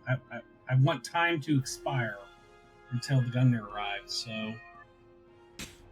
So if as long as it's not making a detectable movement towards our location, I don't really want to do anything.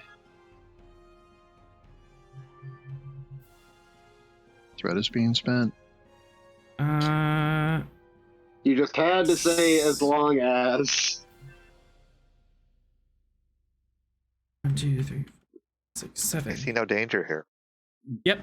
And then you see something come out of the back of the ship. The main ship, it zooms off on the horizon, and this little speck comes down to about where you are. It's a shuttlecraft.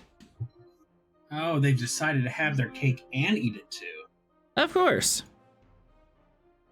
And let's see. I should have I have a bunch of maps. I should have one that's icy.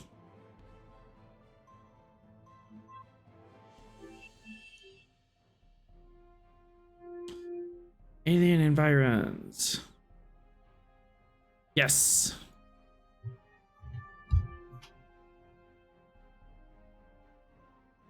Map.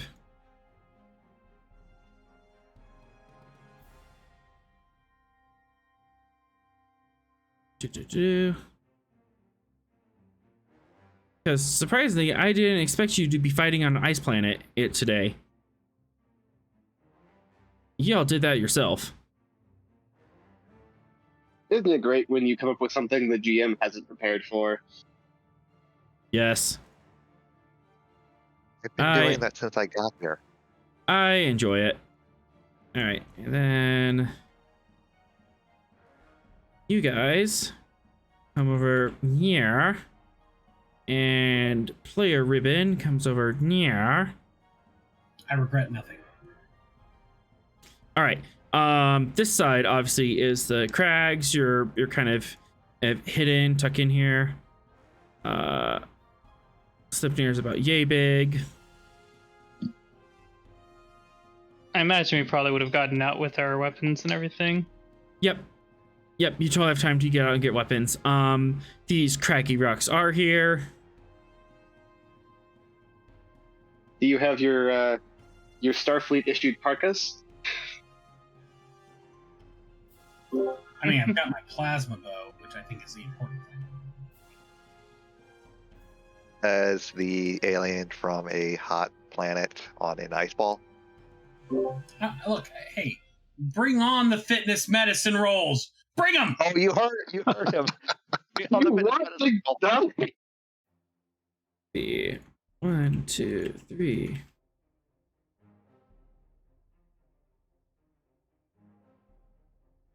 I'll spend one more. I want another one. I think Sorrel and Ross should hit the gym and boost our fitness. You really should. All right, and then the shuttle lands several hundred yards away, and a bunch of Romulans in foot soldiers step out. These poor suckers. These poor suckers. And I'm going to take us to red alert. I should have done earlier. They are not prepared for Fox Tech. No, they are not. Let's see. We've got Gungnir. We've got wing missiles. We've got a plasma bow. I don't know what that one does, but let's see. How much escalation is all that? Plasma bow can pierce through things and then stick them to the wall. Yes. oh, Hawkeye.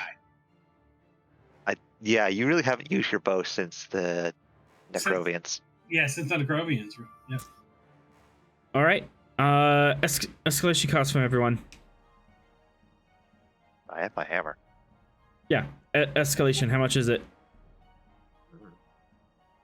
Escalation for the wingsuit is the flight suit. I don't have a specific escalation for the plasma. Mine's just a 1. Because it got nerfed. One. Okay, I think it's just one each. Okay.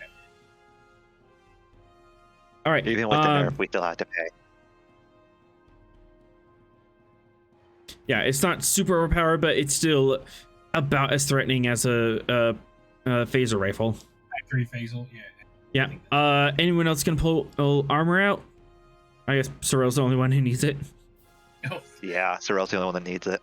I will be, wearing. All right. One momentum you can have an armor suit. Absolutely. All right. As you guys are preparing for all this, you're kitting yourselves out. You're getting the war paint out underneath your eyes. And you guys step out into the snowfield as these guys are disembarking from their shuttle. You guys have first initiative. They are super far away. They're at extreme range right now. But you could close the distance and shoot. Or hold your action. I'm going to close the distance and throw the hammer. All right. Go for that group of 4. Am I missing? Okay, there.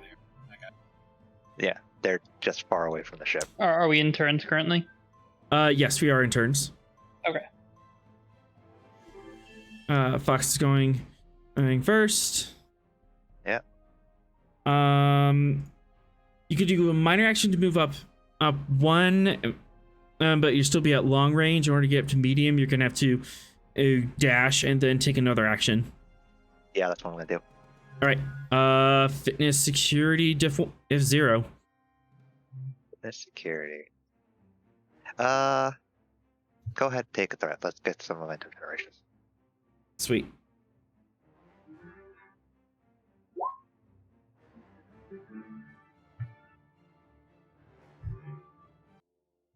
And let's switch up the music because we're going ground combat. That's 3 I momentum think I got some generated. momentum. Yep. You can move one extra zone. You can spend 1 momentum to move extra zones beyond that. Let's just get in hammer throw range. So, I think that Yep. One more. that should be good enough. Yep. As you dash across the field really quick. These Romulans are confused. Why is he running at us? Spend 2 to say. keep, or Yeah, spend 2 yeah. to swift. Spend 2 the swift. Rather. All right. I want to go right away. And 3 guesses of what you're gonna do. Throw the goddamn hammer. Throwing the goddamn hammer. Yeah, this will be an area attack. Yep. Here, put the hammer down. Oh yeah, putting the hammer down. Put the All right. hammer.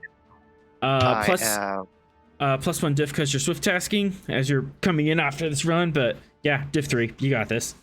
I have hammer. I can't believe you have an entire focus just for hammer. I have a medal that allows me to increase that. It's the best focus. I know I have one that does that. I just don't remember which one it actually is called. I think Increase. it's a Starcross. Oh, Starcross. Increase the focus range. Yep. Get that focus range increase. You have a threat, and do I want to spend the value now? No, I got the increased focus range, so let's go with that for now.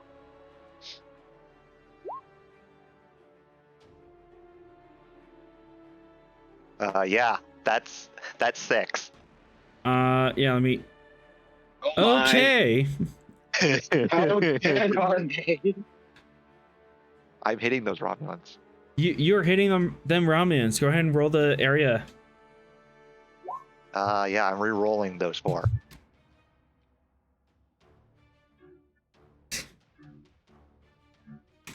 Here, got into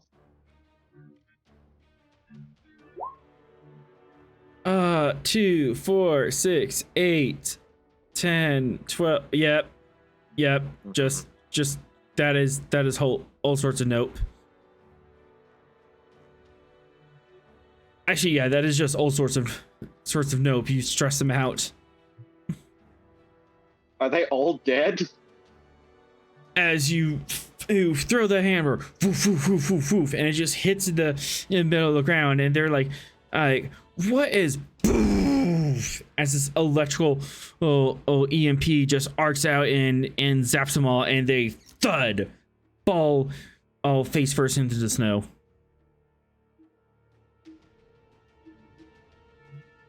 So when I crispy fry a hammer comes Romulan with back. the EMP, I get yelled at. But when Fox you does do it, you lose us our defector. When I do it, I save us. There is a very big difference into what we do. Don't compare me to you. don't worry, I'm sure I'll see this at some point. I do Probably like, not with an EMP, but I do like all those dead Romulans. I just have to say. Yeah, All right, and I have my hammer dude. back because that's Yep. what my armor does. Yep, and the hammer comes flinging back to you. These guys in the south are like, oh no. do they have the sense to run away? And that was just one of the 3 that they could see on Keeping this on the field. PG-13, they effed around, and they're about to find out. Yep. Friends found uh, out. Do you want to keep the initiative? 2 to keep.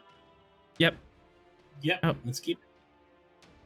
And I'm supposed to go to Fox. All right, to keep. Who's going next? Vera, do you have a preference? You want to hit the air waves? Sure, here can go. So You can fly. You can fly. Think of the happiest still- things.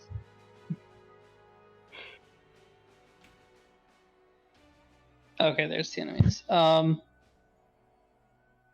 She'll fly. How far can we move here? The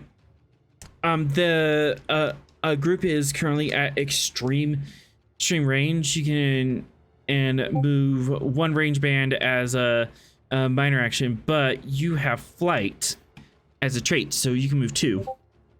Nice. So she'll move those 2 range bands. As you just kick up in the air and just.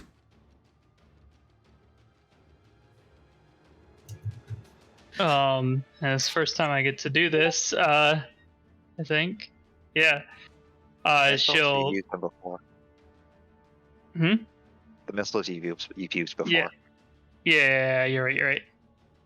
I think that's still probably. It's a minor action to arm them, so I can't do that.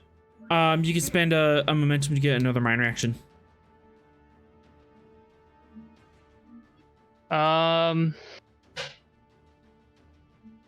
Yeah, let's do that. All right. And they can have some feathers. All right. Control security diff 2.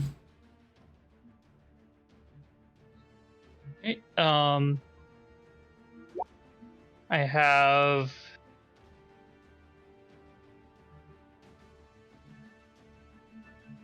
I have 0G combat to allow me to use con while I'm flying. You happen to be flying right now. Yes.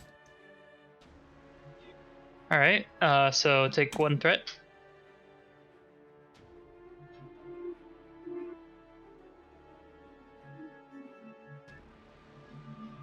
That is a hit. Go ahead and roll that damage. Okay. Oh, I'm sorry. It's diff 3 to fire for the feather missiles. Oh. saw. Yeah, I forgot I about still that. make it, but You still make it, but no momentum change. yeah. All right, roll that damage.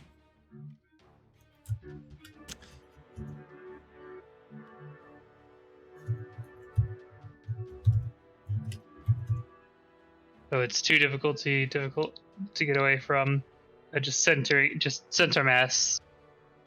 As she kicks up, flies over, and basically as she reaching that point in the air, does the sort of spin to launch missiles as she's going.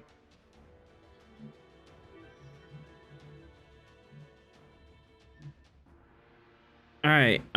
So this is diff 1 plus effect. So this is a diff 3 gravity well.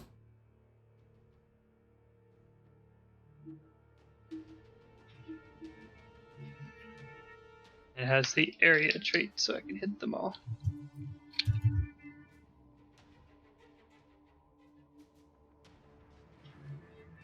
Oops. All right, right there.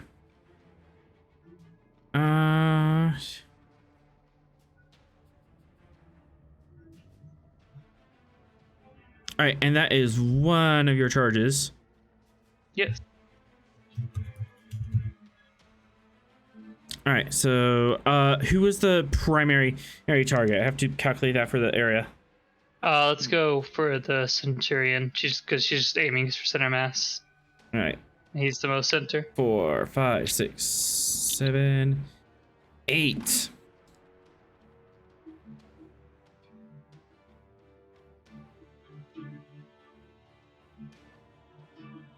These poor Romulans did not know what they were walking into. Yeah, You were not prepared for box tech. I don't know what you want from me on this one. They were not prepared for Fox Tech. All right, 6, 7, 8. Yeah. Spend 2, stay up. And then 4, 5, 6 on the other 2. Yep. Got these 2 down as well. I feel like there's going to be like a permanent file in the Tal Shiar now where it's just like, absolutely do not engage this crew in ground combat. Oh, you think ground combat? It's taken away from ground combat. It doesn't actually work against Vera. She has flight. Vera just dogfights like a shuttlecraft with her wings. She'd do it. She would. It might happen, honestly, if they have to escalate from here. What are they going to do? Send more of them to die? I will not swift test, so yeah, I will pass turn. Yeah. I messed around. I found out. I'm gonna try to get out of here. I'm in the middle here, so it's difficulty 3 to get out. Mistakes were made, bro. Came against the wrong force.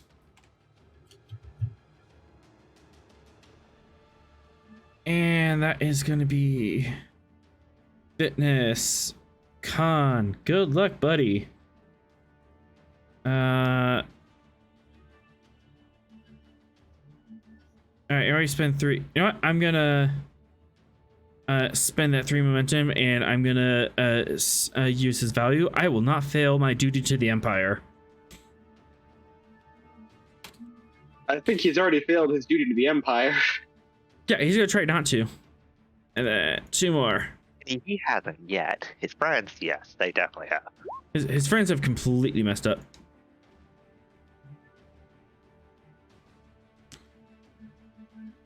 Now the question is, who does he shoot? The crazy hammer man or the crazy winged Orion? Oh no, that's not to shoot. That's just to get out. Yeah. Oh right, because the gravity well. I mean, where is he going? That my Away from the gravity well. That my plasma bow can't reach. He's gonna try to get into cover behind here. These rocks are hard cover, so they're +3 a challenge dice of cover. Cover. That's quick. Oh, does it go through cover? I forgot about that. Ah!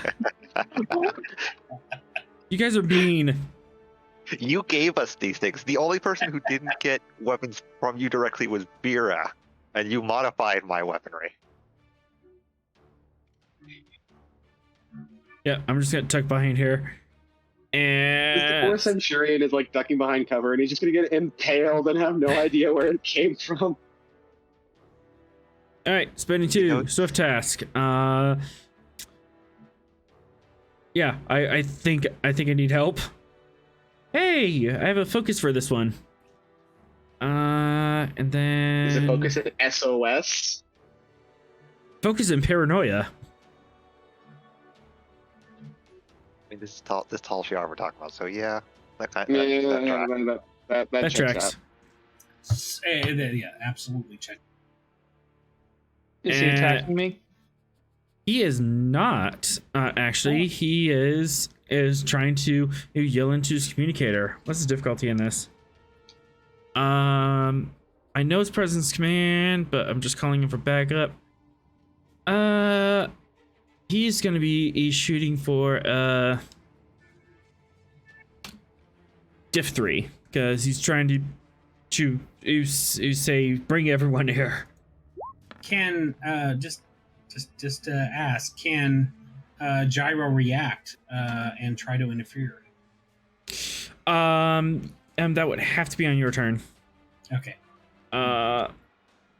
Unfortunately, That sounds like that worked out for him. Just looking at it.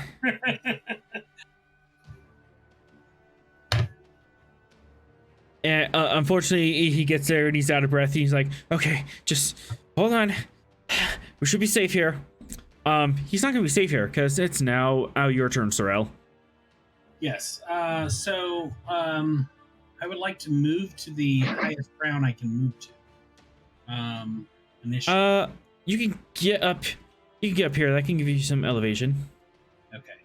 Speaking of elevation, I actually have elevation tokens. I should use that. Yeah, Binary should move up there. It's going to be a little bit of a task, but it's not going to take your whole roll to get up there. Okay. That's fine.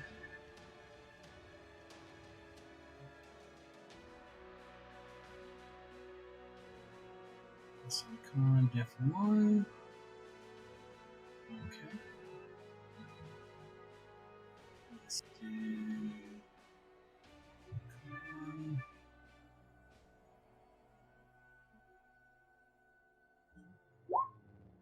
Yeah.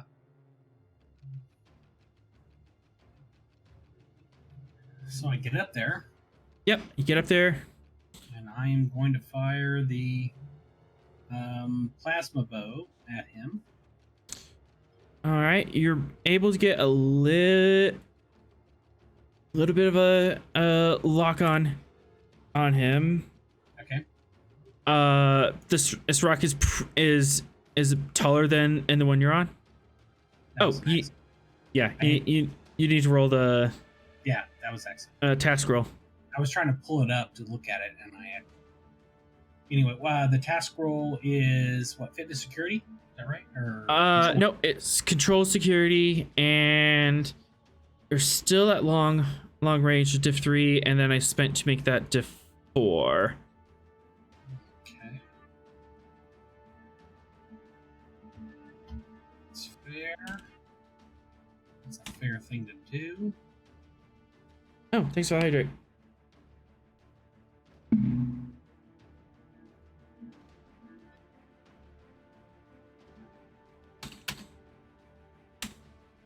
Sorry, I'm just reviewing some things before I make my roll.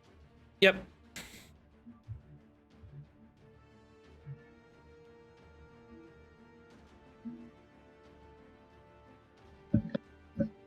Is that one?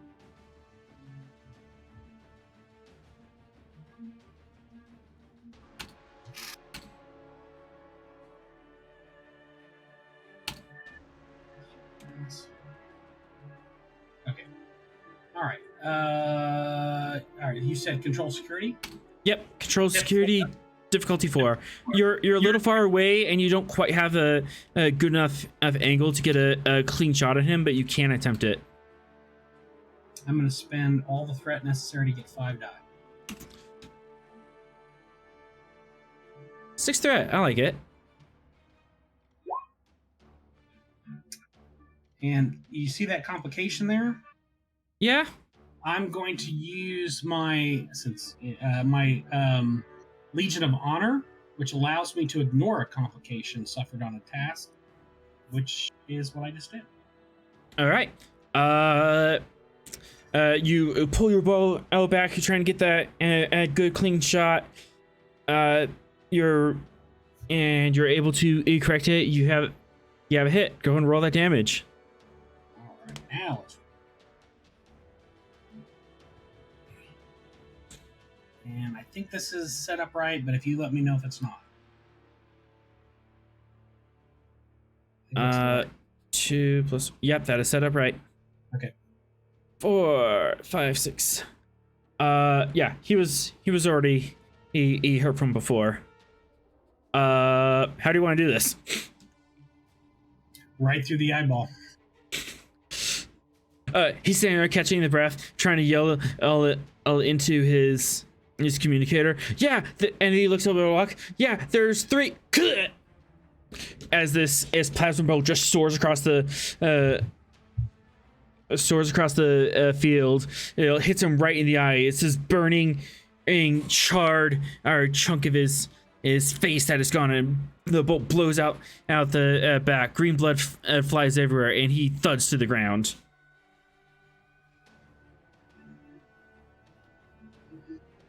I think he saw my point. Oh. From my vantage point, do I see any other danger immediately, like from the direction of the shuttle, or anything? 1, 2, 3, 4, Let's do 4 and then 2.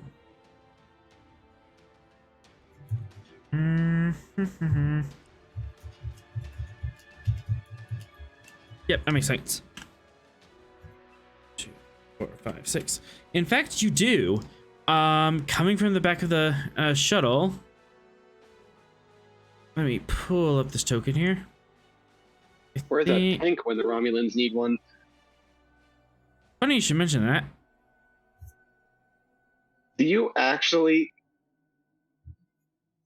Romu tank.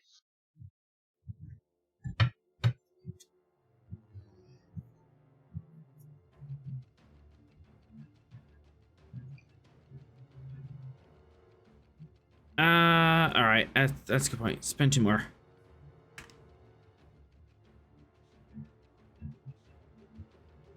As out from the back of the shuttle.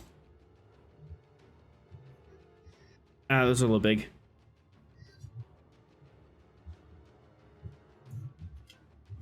And I'm gonna give him rifles because you guys are meanies. The back hatch of the shuttle drops down, and 2 hover bikes. I zoom out. There's 2 on each. There's 2 Romulans on each. One driving, and the other one in the back with a plasma rifle, holstered and ready. And they are zooming out at high speed. Getting truck vibes from this.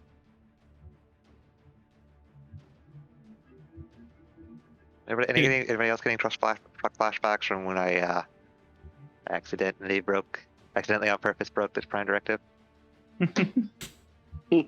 Oh no. Oh man. Yep, you're gonna do it again, aren't you? I'm going to do it again, yes. So this be new round, so anybody can go, or is it yes. first? Yes, it's gonna be a Yes. new round. I'm doing it again. Break And it. experience break it, trumps break all it. as they throw back to the truck. Wait. What is this thing with the truck?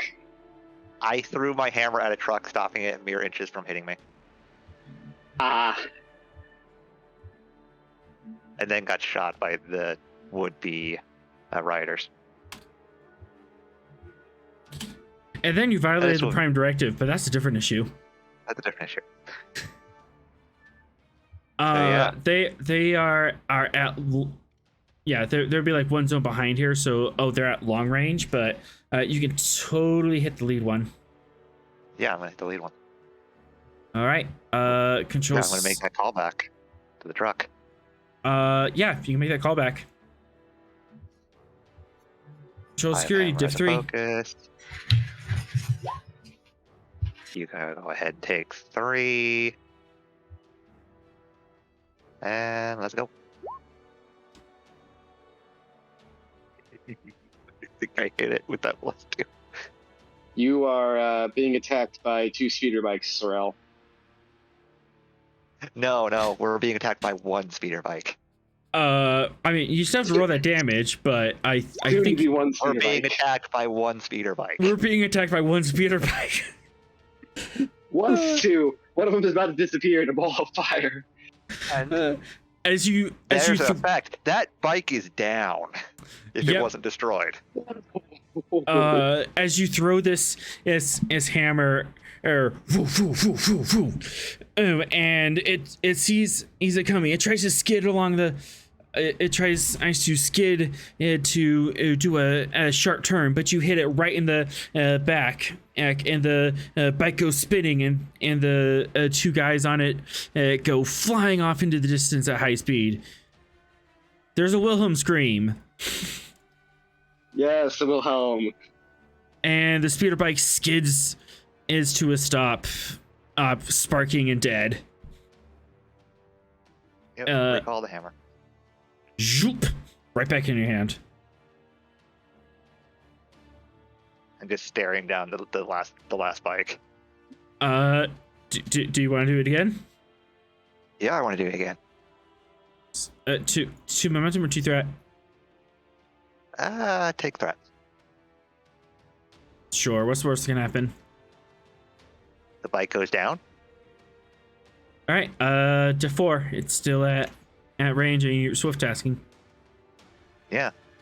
I'm going to give you 6. I have hammer. And onwards.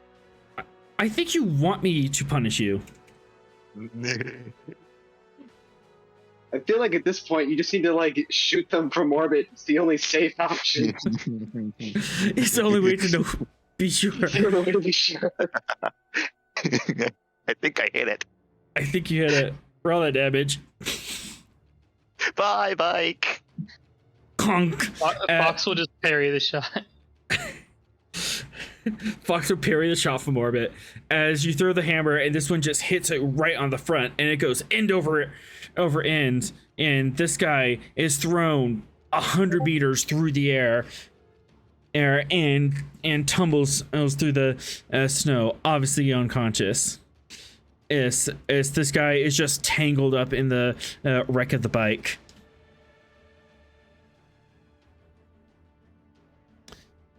I need to send a whole battalion after you guys.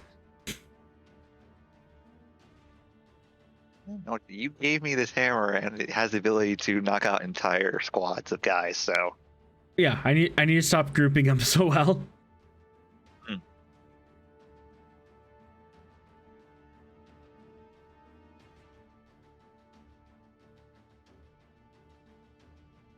All right.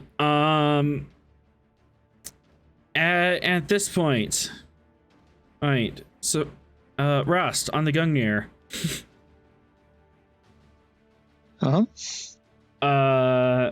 You are at teeth chattering warp speed, trying to get there as fast as you can, and suddenly, whoosh! You drop out of warp at the edge of the system.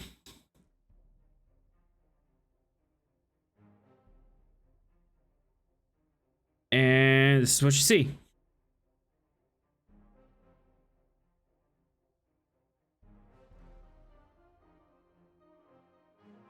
Dramatically appropriate timing.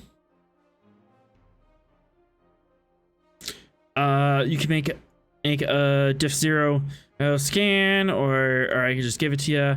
You see that the Sleipnir and one Devious class S is landed on the Class P planet, third planet from this star, and then these two, the Marat and another Devious class, is on the Class N planet. And there is an unusual little energy source on the Class N, and there's another one on the Class C.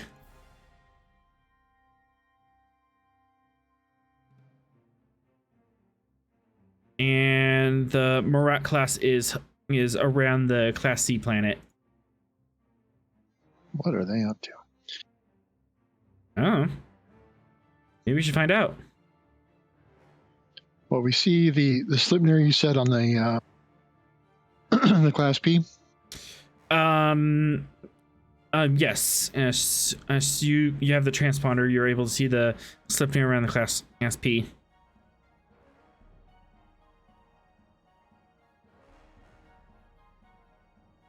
I was about to say Vera, get us over there, but I think Tizia is. No, that's another game. Who is our replacement helmsman? I don't know. Oh, who is your replacement helmsman? Magnus Magnus. or Chevalier. let's go with Magnus, because none of us can pronounce that name. Andorians. All right. What's your orders? Magnus, let's slip into orbit. Is the Romulan ship, is it geostationary or is it orbiting, or what does it seem to be doing in orbit of the planet, the P class? It's landed. Both the Sleipnir and the Devious class are landed on the Class P planet. Ah, okay. Right. The Marat class is scale 6. Probably can't land unless it has some Clark tech. but it is currently in orbit of the Class C planet. And then the Class N planet, you can see that a Devout class is landed on it. There are 2 energy sources. One of them is a standard fusion. The other one is question mark. And there is another fusion and power plant on the Class C.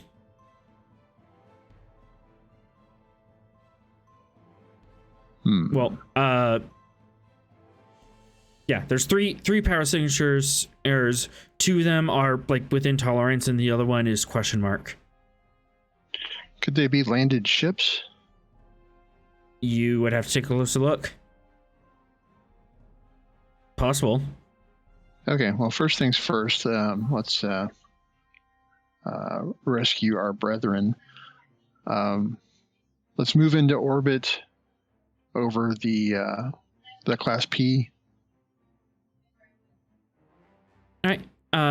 You can either warp over there and get there instantly, or you can just take a couple turns narratively to go there at impulse.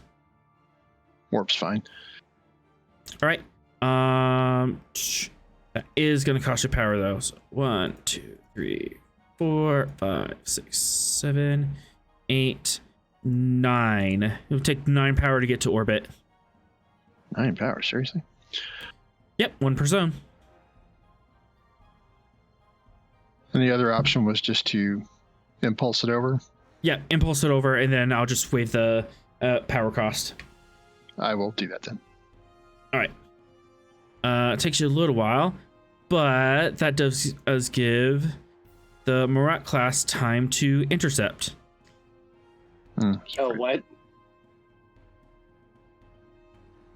Yeah, right at the edge of the P class, you're within extreme range. The Marat class kind of pulls up within long range of you and just kind of pulls up and hails. It hails? It is at red alert. Speaking of which, Captain, you said you want to be at red alert? Correct. Yep. Shields on, weapons on. But yeah, the Marat class is hailing. Open hailing frequencies.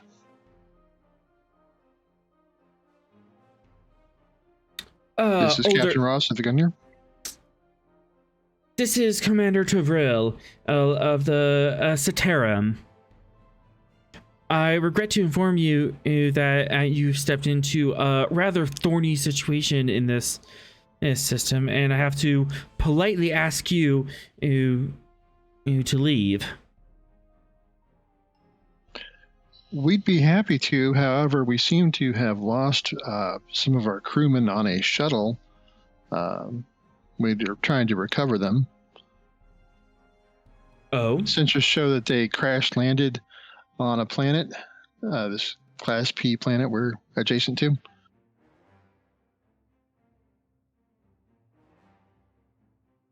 Well, unfortunately, this system is under medical quarantine. So if our crewmates have crash landed on the planet, I'm afraid we're gonna have to at least medically inspect them on our end to make sure that they're not carrying any contaminants. We don't want this disease to spread to the wider galaxy. You see, we're trying to keep it contained. Well, I'm sure our medical department can handle it themselves. If you would send the specs over to what we need to scan for, we'd be happy to ensure that they're medically safe. Perhaps this could be a joint rescue operation. We can work together on this. What did you have in mind?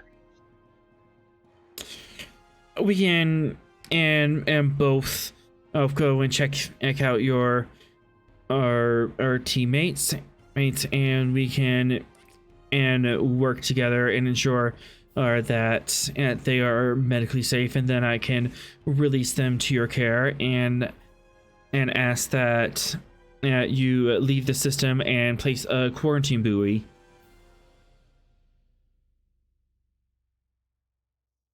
Again, I'm not sure why you need to be involved in their recovery. We do have an advanced medical team that could scan them for any type of infectious diseases. It's a very particular virus.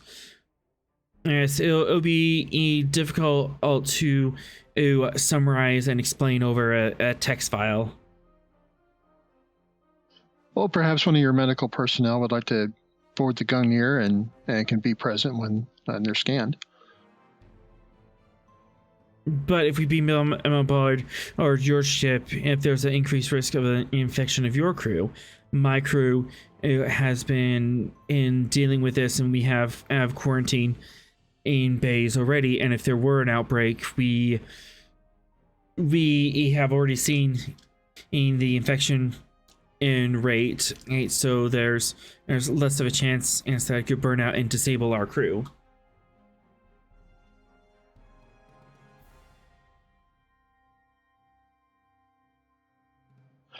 As much as I appreciate your concern, I will definitely take this disease seriously. I prefer to have them beamed directly to the Gungnir. You're welcome to accompany and supervise, but I do believe they should come directly to our ship and not yours.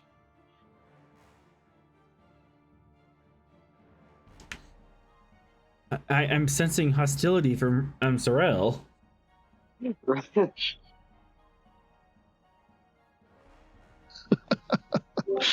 What? I don't know what you mean.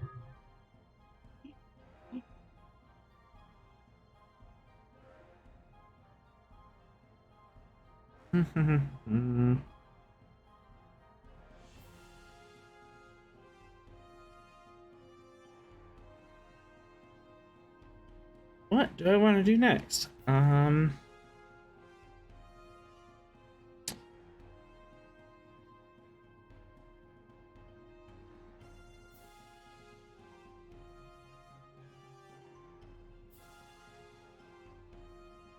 All right, I'm gonna try. I'd pull two.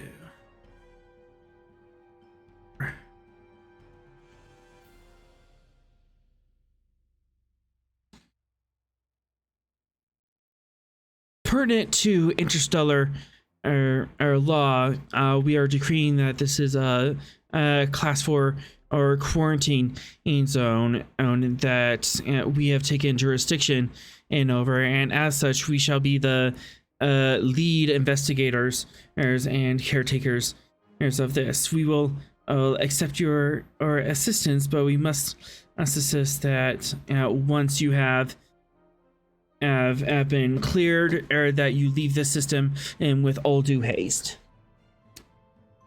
He is pulling interstellar law on your ass. Is this legit interstellar law? You can take an inside command. Difficulty 3. All right.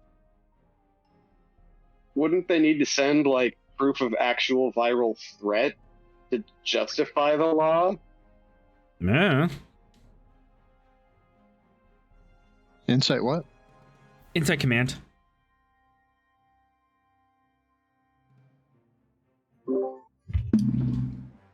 I'm sensing third-party arbitration. So.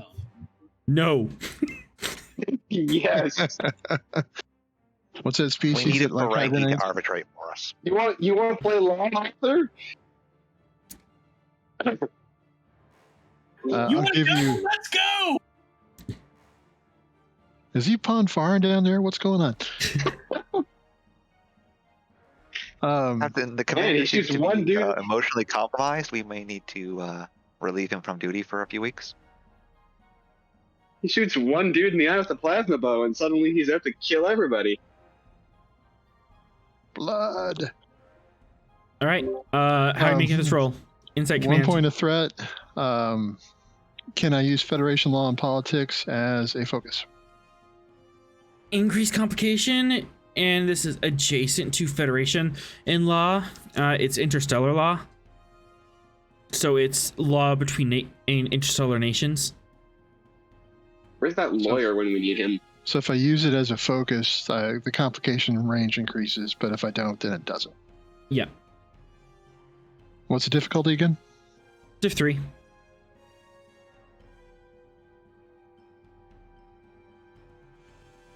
I'll go for it. All right.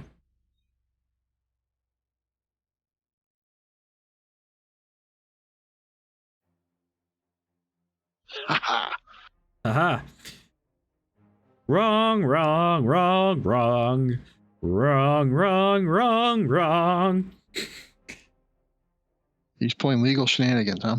He is bullshitting through his teeth. He doesn't have a legal leg to stand on. He didn't have a quarantine buoy set up, which is like just step one. Even civilian ships, if they come across something and they would drop a quarantine in buoy. He doesn't have actual evidence of the virus, and if there was an actual viral infection, he would at least be able to show it or willing to yeah, he is lying. He's trying to pull a fast one on you and quagmire you into the situation. Quagmire you in the situation under his control for reasons. But he wants control of the situation, and he wants a clock to tick.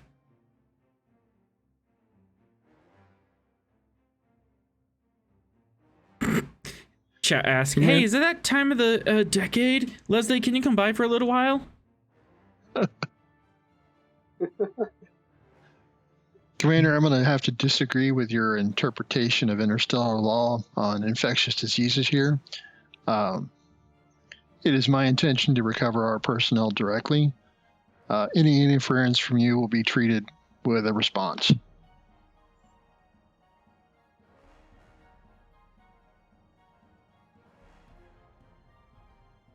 Give me a presence command opposed.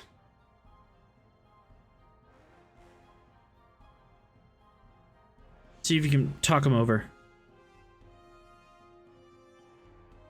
I'll give you 3 threat. Let me get his stats.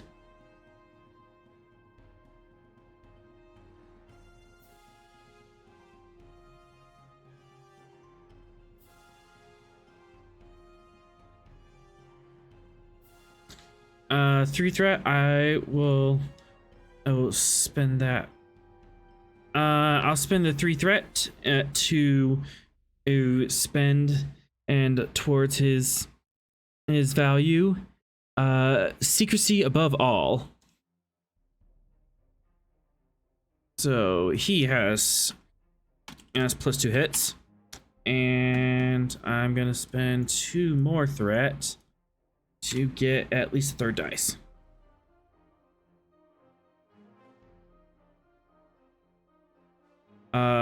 Do you wish to add anything else to that? Let me see here.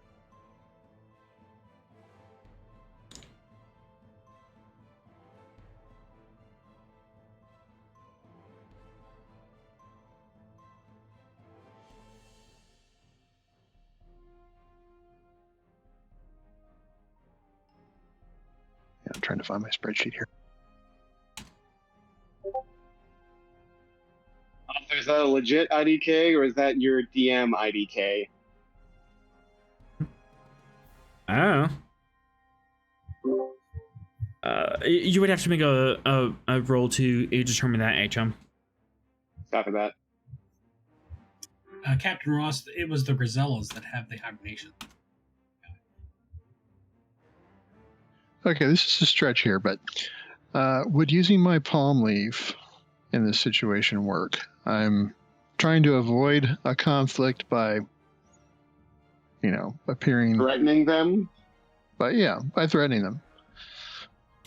I will- Diplomacy. I'll accept it. Okay. So that reduces the difficulty by 1. Yep. So you basically get 1 free hit.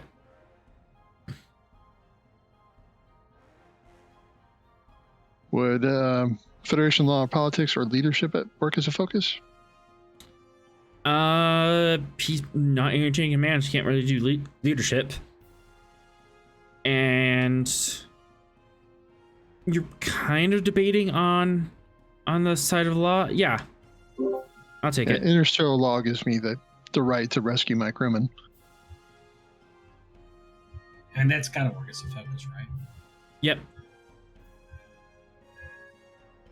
All right, here we go.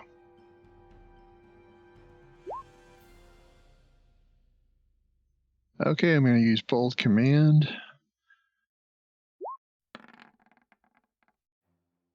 Null and null. All right.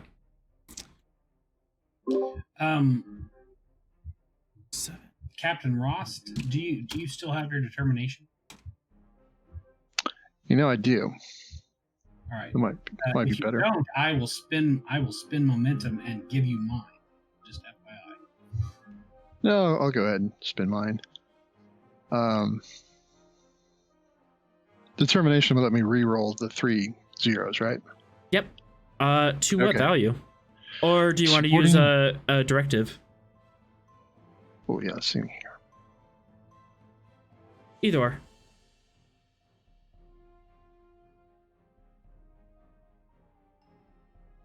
Directive 2.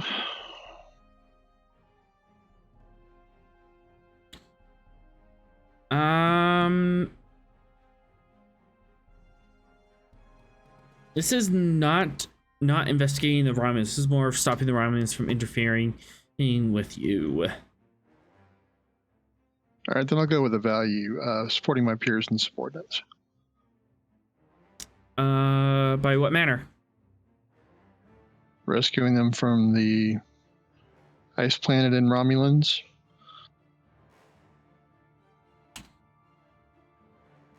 Okay, I will accept that. Go ahead and re-roll. All right, re-rolling.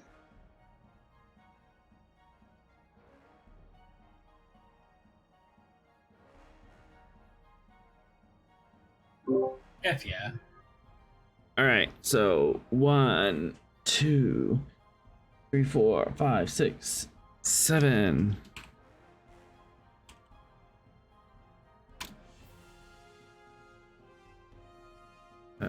Four, 7, and then 1, 2, 4, 7 and 7. You are tied.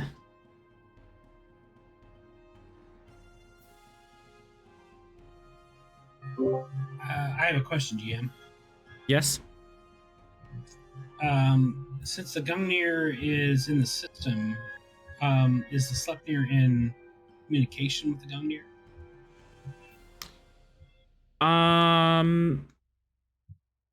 Moderately, yes. Okay.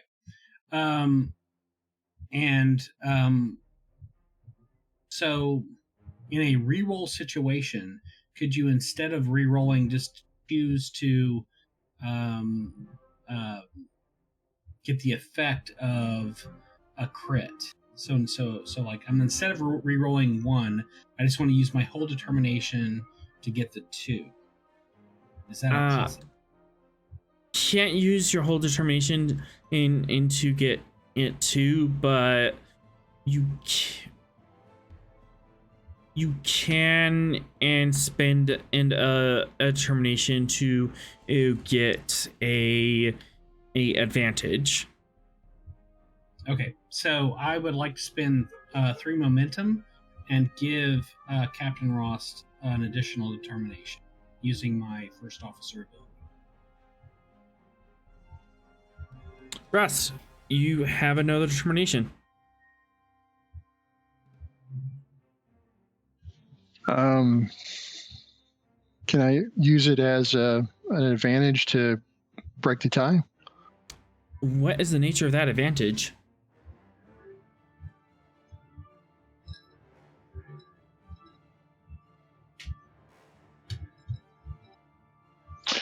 That is a good question.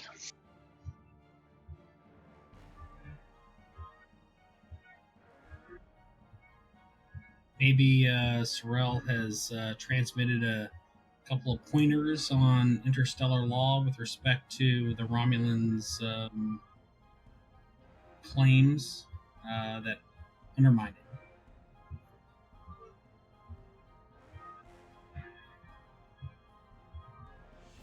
I like that, yeah. I mean, this is You This found is, you found a legal a loophole. yes, there you go. Yes. All right. And to what value are you going to be invoking set advantage? Rules can be bent in the right circumstances. Absolutely. All right. And then please note in your law that you spent a value on that. Mm-hmm. But through a little bit of political weaseling and fine interpretation of the law, you're able to get a legal edge on this, and you're able to convince them to allow you to pick up your crewmates.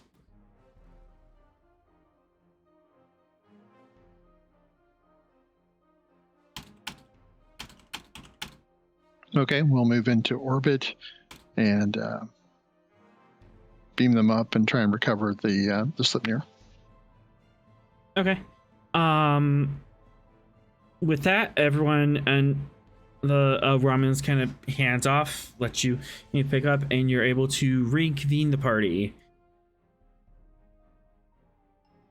Yay! Everyone's back together.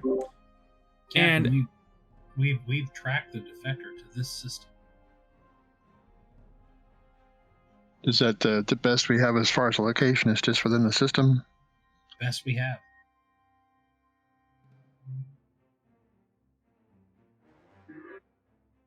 It should have been planted over with a tracking device or something. Fox, is that standard procedure? Theoretically? No. Darn it.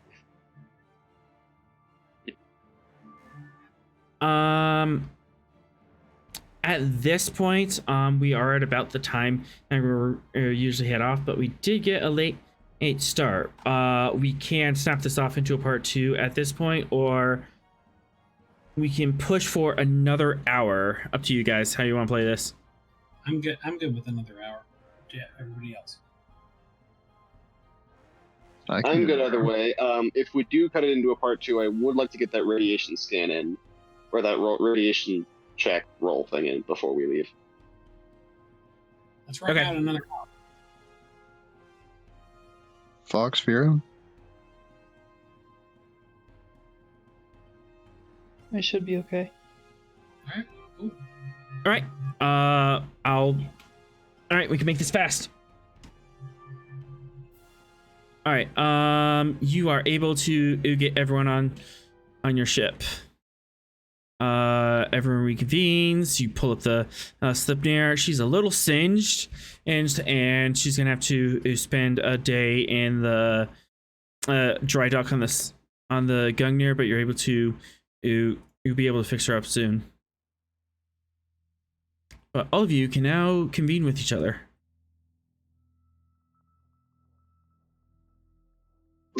Okay, so what do we know about this system?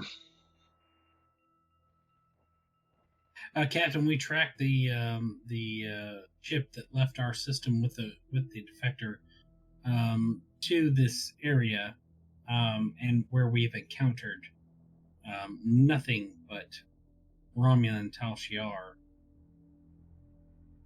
No question in my mind, defector is here.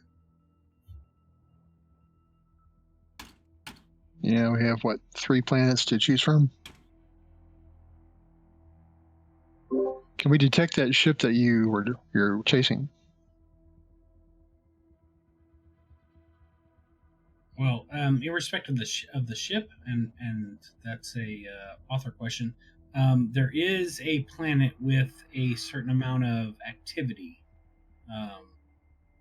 that we have detected.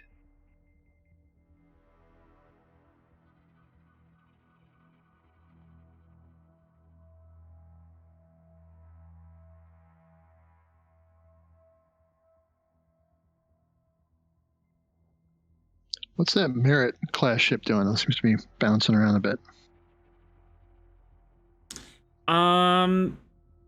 She's kind of in she's kind of in an indecisive orbit. She's trying to stay in range of view, but also it seems like the commander is just kind of in a holding pattern.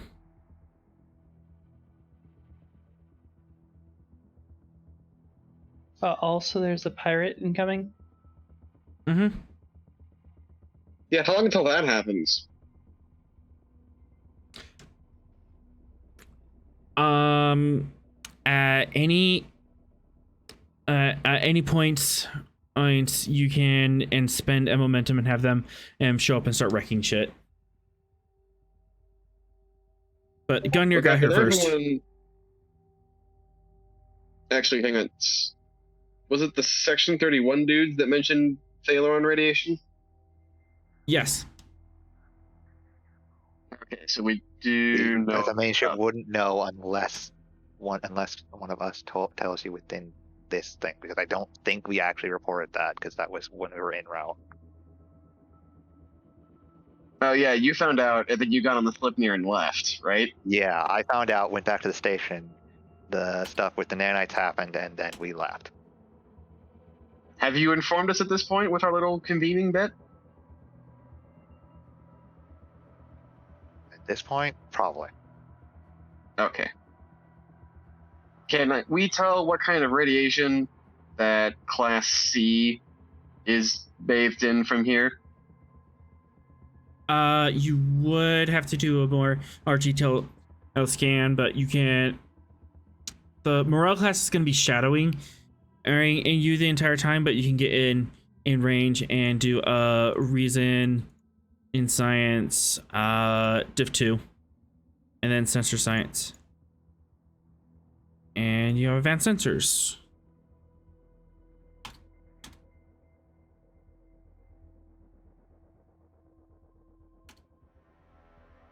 Captain, I do recommend giving what Lieutenant Fox has told us about potential Thalaron radiation.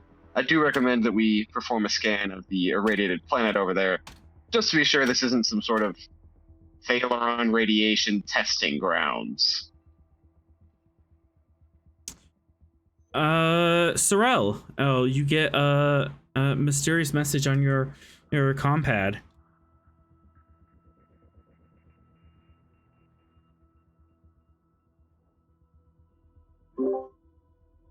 I will make a secure transmission to the captain. Yeah, you're in the same room, but yeah, you can do that. Okay.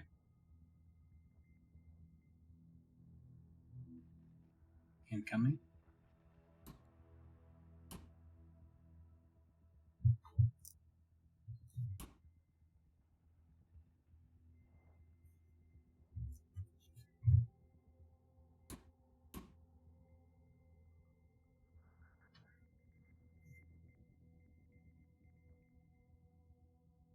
The Romulan commander is your father?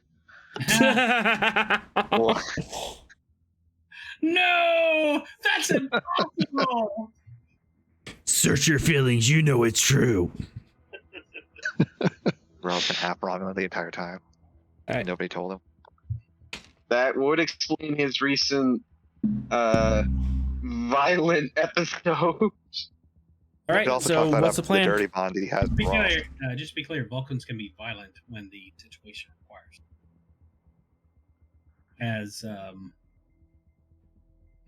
As Foxfather made very clear.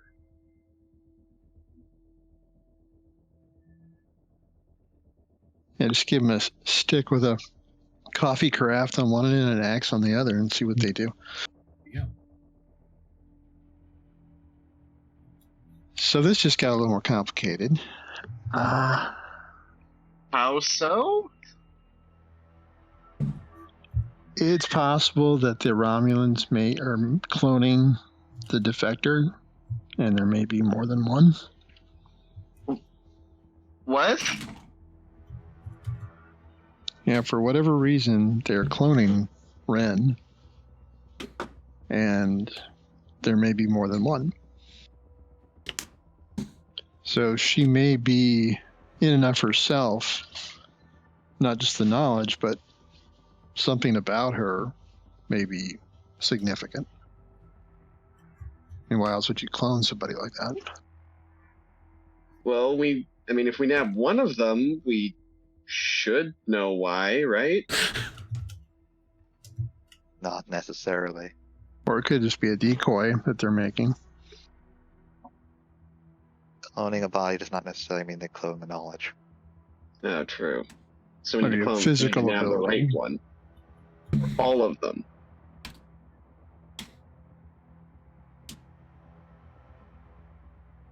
All right, one thing at a time, I guess. All right, let's start with the scan for Yes. Thaleron radiation. You would have to move there. It's no difficulty, but the Moret class is going to be shadowing you. Okay. Yep.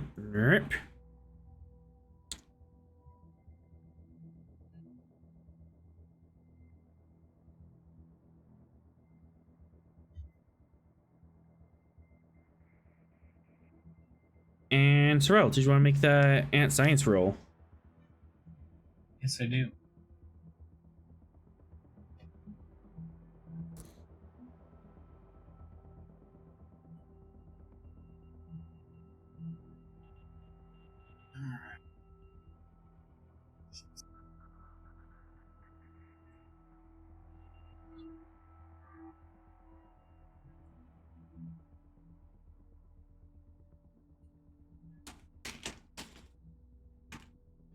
What specifically is the role? To scan this planet and to figure out the nature of the radiation hazard. Testing a theory? Yes. Okay. +2 to get 4. And that's in threat. Rerolling the comp.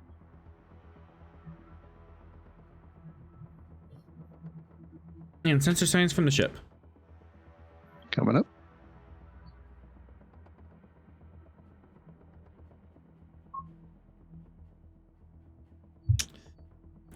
Two, 3, 4, 5, 6 on a diff 1.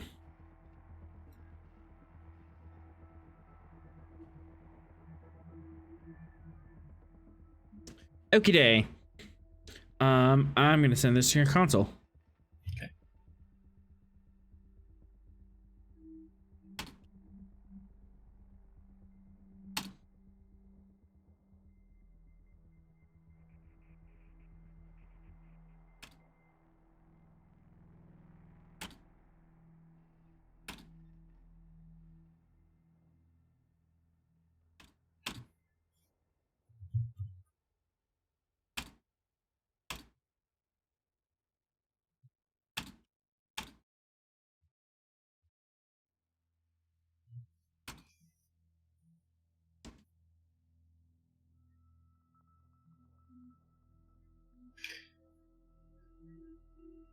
Captain, detecting high levels of ultraviolet radiation.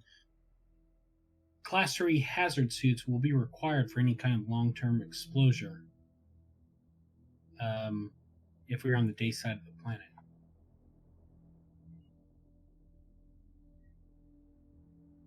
Would you like to know more?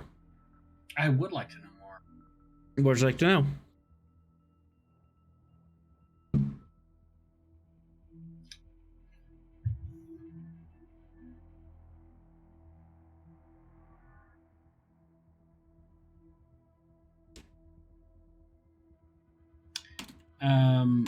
Before I throw in there, guys, do you have anything?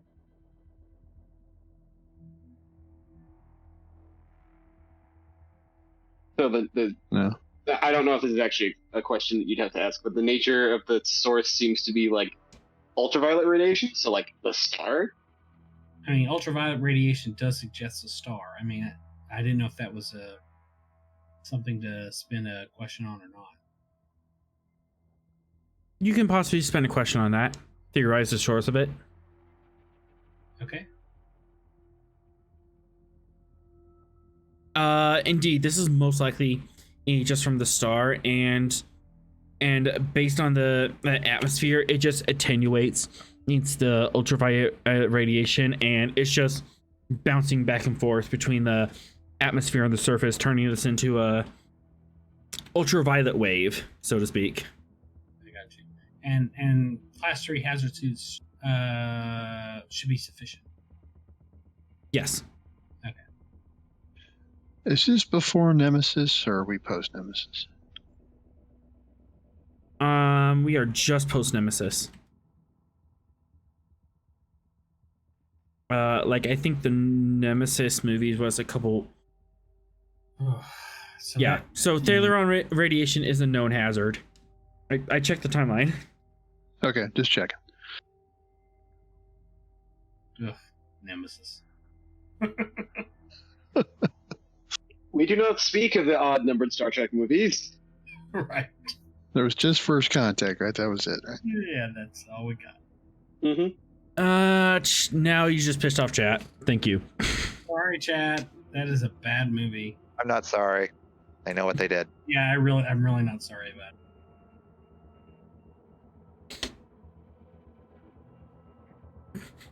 They're probably buying more threat. Meh. Probably. Buy one at a time. There's a timer. They know what they did. All right. So, probably from the start, and class 3 hazard suits. It's just gonna be a required. And it's gonna be like a little bit more or difficult to do things. It's basically just gonna be a specialized EVA suit. Okay, what's the need to do this for? Doesn't seem to be other than this planet just has radiation on it. Mhm. Yeah, I wasn't thinking of Oh, going at least down it's there. not Thaleron, so that's good. Yeah. That was No. the whole point of that role, just to see what the radiation was about. Yeah. The only planet in this system that has anything of interest to us is the larger class N. With the artificial power sources. All right, suggestions for a plan. Well, if we approach the planet with the power sources, they're probably not going to like that. Agreed. What are the what do we think are the odds that they'll start shooting if we get too close? High. But we need to recover the assets.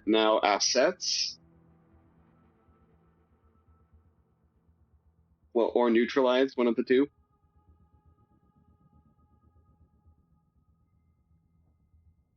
Is it possible we could somehow sneak somebody in with like pattern enhancers or something? We took we're that route, then I would suggest only myself do that. Yeah, you're the best to drop on the station, if only because you could probably solo the entire crew complement. That's not sneaking. Fox Yeah. can sneak. Fox sneaks in the same way that stealth is optional. He just kills everyone so no one can report him. I mean, it is effective. I have to say. It is effective, I am capable of more than just that. but I'm also capable of very, very capable of stealth as well. And I think 2 people probably safer. Any more than that would be too risky. Yeah, but you will need. I mean, how are we getting them down there? That would be what? We stealth drop a shuttle? Either that or we'd have to We'd have beam to them take it- down and they can, like, walk about on foot. I would. So the vector I would like to introduce to our conversation is they took the defector. How does this help us get back the defector?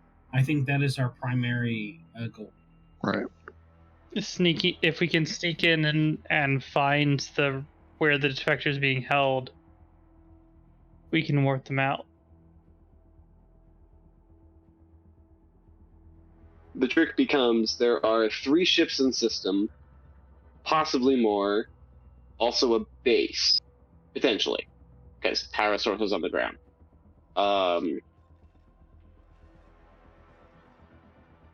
So if we beam into the wrong location, that's a lot of hot water.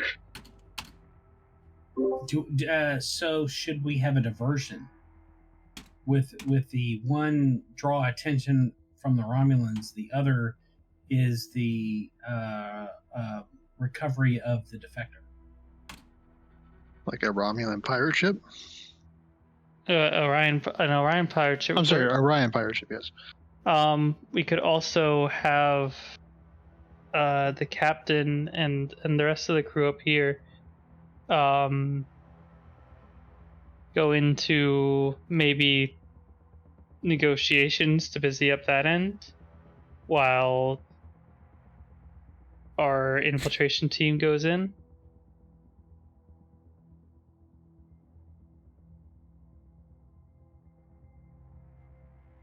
The classic bureaucracy. Well, and also a pirate on the side, you know. And also a pirate. As for a shuttle, if we can get close on the pretense of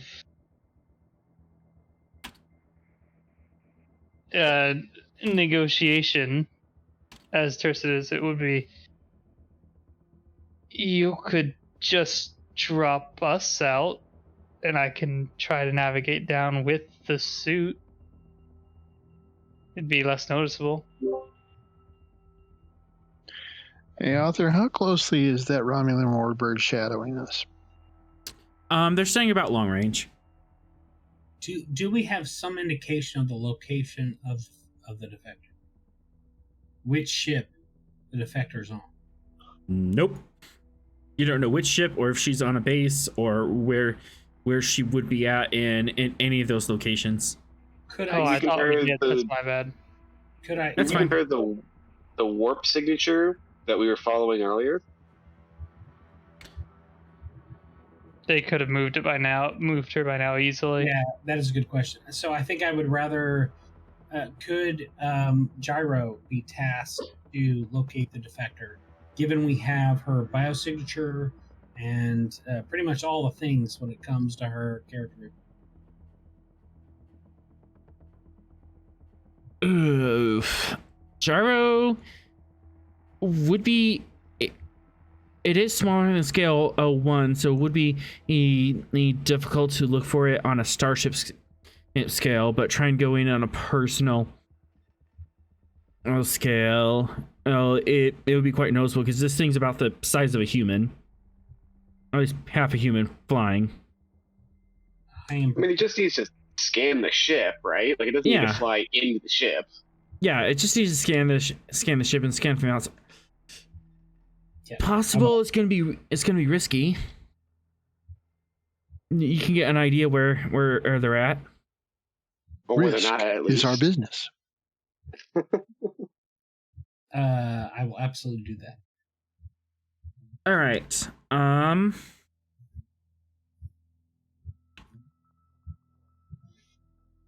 So, bureaucracy / law related question. Defector requested asylum, right? And then She did not. She did not request right. asylum Never yet. That was kind of legal snafu. If she requested asylum, you would 110% have full rights to her. She was on the fence and about it for her own personal reasons. Do that. Didn't take. Yeah. Right. Because I was going to say, wasn't like the whole, hey, give her back thing, like, going to be a matter of, like, diplomats working it out with international law, making them yoinking her illegal? But I guess in this instance, she's kind of up in the air. Yep. All right. So, things. Trying to be stealthy and. I'll put it there, and then just full on.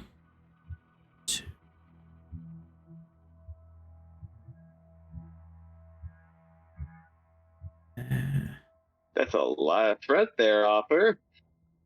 Yes.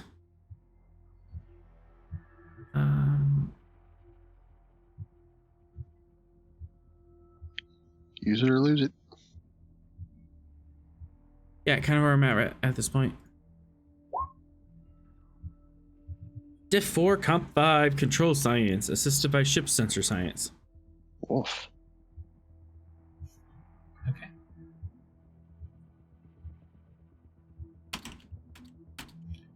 All right.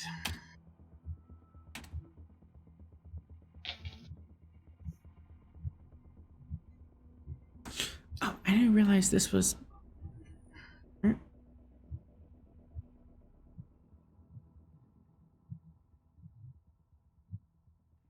Okay. All right. So I'm going to invoke my Cochrane Medal of Excellence with respect to sensor operations, which says that once per mission, when I spend a point of determination on a task that involves that focus, I receive 2 of the benefits of spending a point rather than 1. And Okay. I'm going to be spending that point of determination on this roll.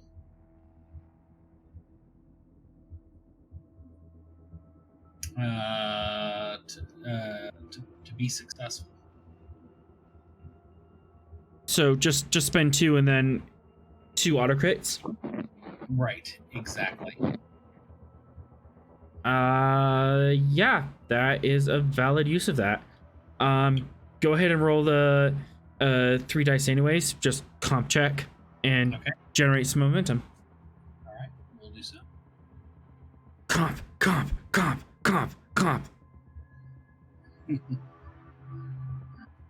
We're in science. Science.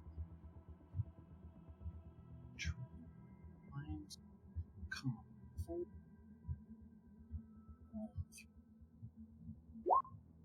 Sorry, Alpha. No comp for you. Ship still has the roll. Aha. That'll do. All right, 4. So plus gyro, 5. Yep, 5 float. GG. All right. In what order do you want to look around here? So, using our best inference, the ship we think where the defector is located, and Which would be which ship? okay.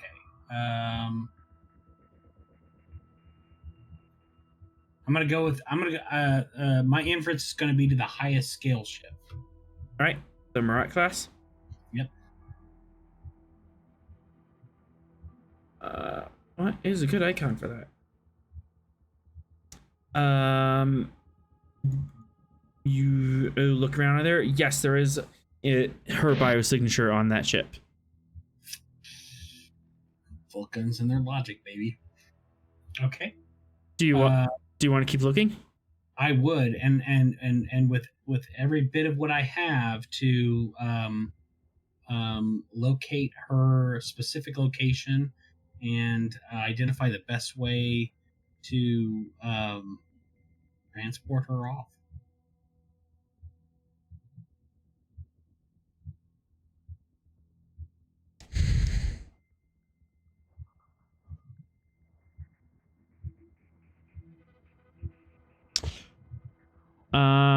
I can give you that. I can give you the location on the ship for a momentum. Absolutely. She is located in the medical ward on the ship, fairly deep inside, but not necessarily a secure area. So, based on my scans, given that I need to make a recommendation to the captain, would I recommend a boarding party or an effort to transport?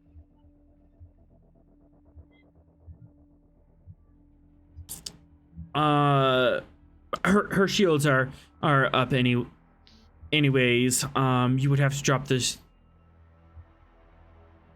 It depends on what risk you want to take. You would have to get their shields down to get a boarding party or transport her across. If you're just going to drop her shields and transport her off, you're gonna have to spend an an entire turn trying to get a lock on her, and you don't know if there's transport inhibitors in the way.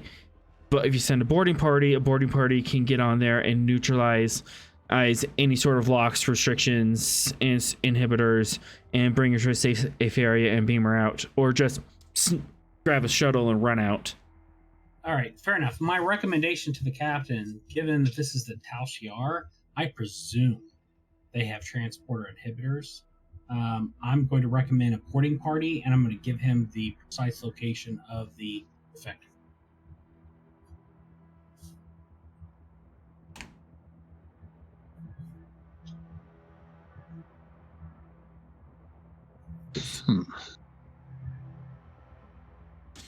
You still have a 4 float. I want to set up advantages for that boarding party incursion. You can have an advantage. You can have what's the nature of this advantage? Okay, so given we have the location, and we know there's going to be some security. There's going to be some security set up and some security response. I want to set up an advantage such that our boarding party transports over to the ideal location, and with an inhibitor on the efforts of the Tal Shiar to locate that boarding party and send a security response. I can give you 1 advantage is for ideal breach each zone, just an ideal location for. Are you planning on transporting a team over, or are you going to send a shuttle over? Captain?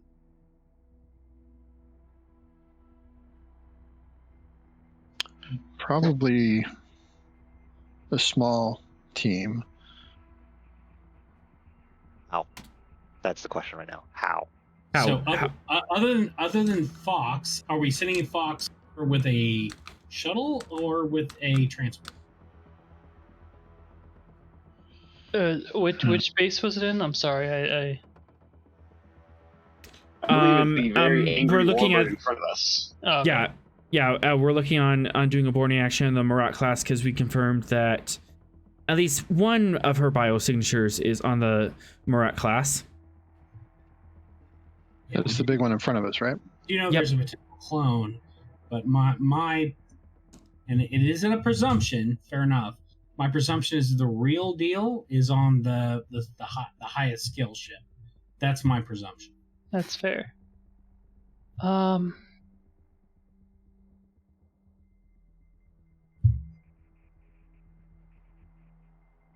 But I'm gonna say you spent 2 threat to have like ideal landing zone to ideal beachhead. That's the word I was looking for. Right. Whether you're transport or shuttle, but I guess the next question is by land or by sea.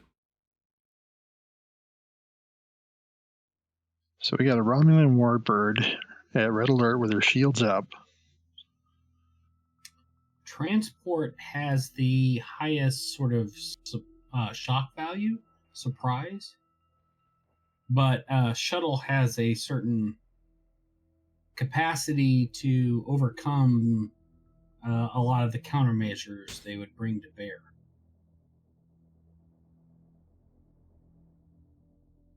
We have to knock the shields out and then punch a hole in order to get the shuttle on. And it's up to you guys. You're the wingnuts who want to do this. I really think it's 6 of one, half a dozen of the other. Yeah. Yep. We can knock the shields out and then transport over, which would be simpler, or we can try to knock the shield out and then punch a hole through to get a shuttle onto there, because their shuttle bays are not going to be open. What do you think about transport over, shuttle also sent with the capacity to within their shield range, within their shield bubble, and thus may be able to make a transport out. So we transport in shuttle breaches their shield bubble, transports the crew and the defector out, and then back to the Gungnir. What do you think about that as a strategy? That regard, Vera would have to be the one on the shuttle. I agree. So apart from Fox, who is going to be the entry team? Yep. What do y'all think? I will say, shuttle. I will say at this point, this is all just us planning, and we're gonna be doing this next week because this sounds awesome. I want to have fun with this. Fair enough. Yeah. But yeah, let's get to do this. Yeah, it's too late to do this. It's now, but let's go ahead and plan out as much as we can. Yeah. Author, I do have a question. I might have an answer. Okay, so I read this in a Star Trek novel, so I mean at least the idea exists. I'm already loving it. At one point, there were some Klingons that were beaming through people's shields, and the trick they were using is that they were using a focused radiation beam to kind of punch like a little hole in the shields. That's so much so that you could get the transporter beam through it. Would that be something that I could theoretically do? Theoretically, what was the time period of the novel? It was Next Generation. They were using the Enterprise E. Enterprise E, Next Generation. Okay, so like That's contemporary. The big time gap between. So like after the Dominion War, our current time period. So it's contemporary with our time period. Okay. Yes, exactly. In that case, you wouldn't know about this is offhand. It would be theoretical. Oh, high diff roll, and there's a chance of a complication, but you would effectively be able to make an attack using your engineering roll, and if you're able to make a breach, you can have a small window to swift task and aim someone over. Yeah, so just to be clear, what we would be doing is, so this is the breaching party, and then our shuttle would move within the shields, and so not suffer that complication on the transport out. Would you accept that as a plan? Can the shuttle breach their shield bubble? Is that a? Because I know that's the thing in Star Wars. We have to fighters fly within the shield bubble time. You would have to drop their air shields, and the shuttle would have to fly. Their shields would have to be completely dropped for that. But if you drop the shields, it's not merely their passive shields. Okay. Yeah. If you drop their full, they're at red alert. They have full shields up right now. They have full shields up right now. But if you were to drop their shields, a shuttle could. They would have to gun it, but they could dive in while their shields are down, and if they can and basically hug the hull almost in contact range, it could be within the shield bubble when they raise their shields, and you would be able to transport in and out that way. But then Millennium Falcon, park it on the hull. Yeah, I think if you would have to park it on the hull. Pretty much. If we could reduce, if we can pull a Millennium Falcon there, that would be great, because that reduces the complications with the in and the out, and that's what we want to reduce. Another thing is a runabout would be warp are capable. So if stuff hits the fan, and both of you could just warp out in different directions, and you can rendezvous elsewhere without having to wait to pick up the shuttle and then go to warp. Right. Something to consider. We should use the Sleipnir for this. Yep. Well, the Sleipnir is undergoing repairs. It's in the shop. It doesn't have to. You can take it right out if you just override. Nope, we're taking it out again. But you would still have that breach. And that's just on the sensors. I don't think that would be problematic. It's just one breach on the sensors. And you doesn't it need sensors for beaming tasks though?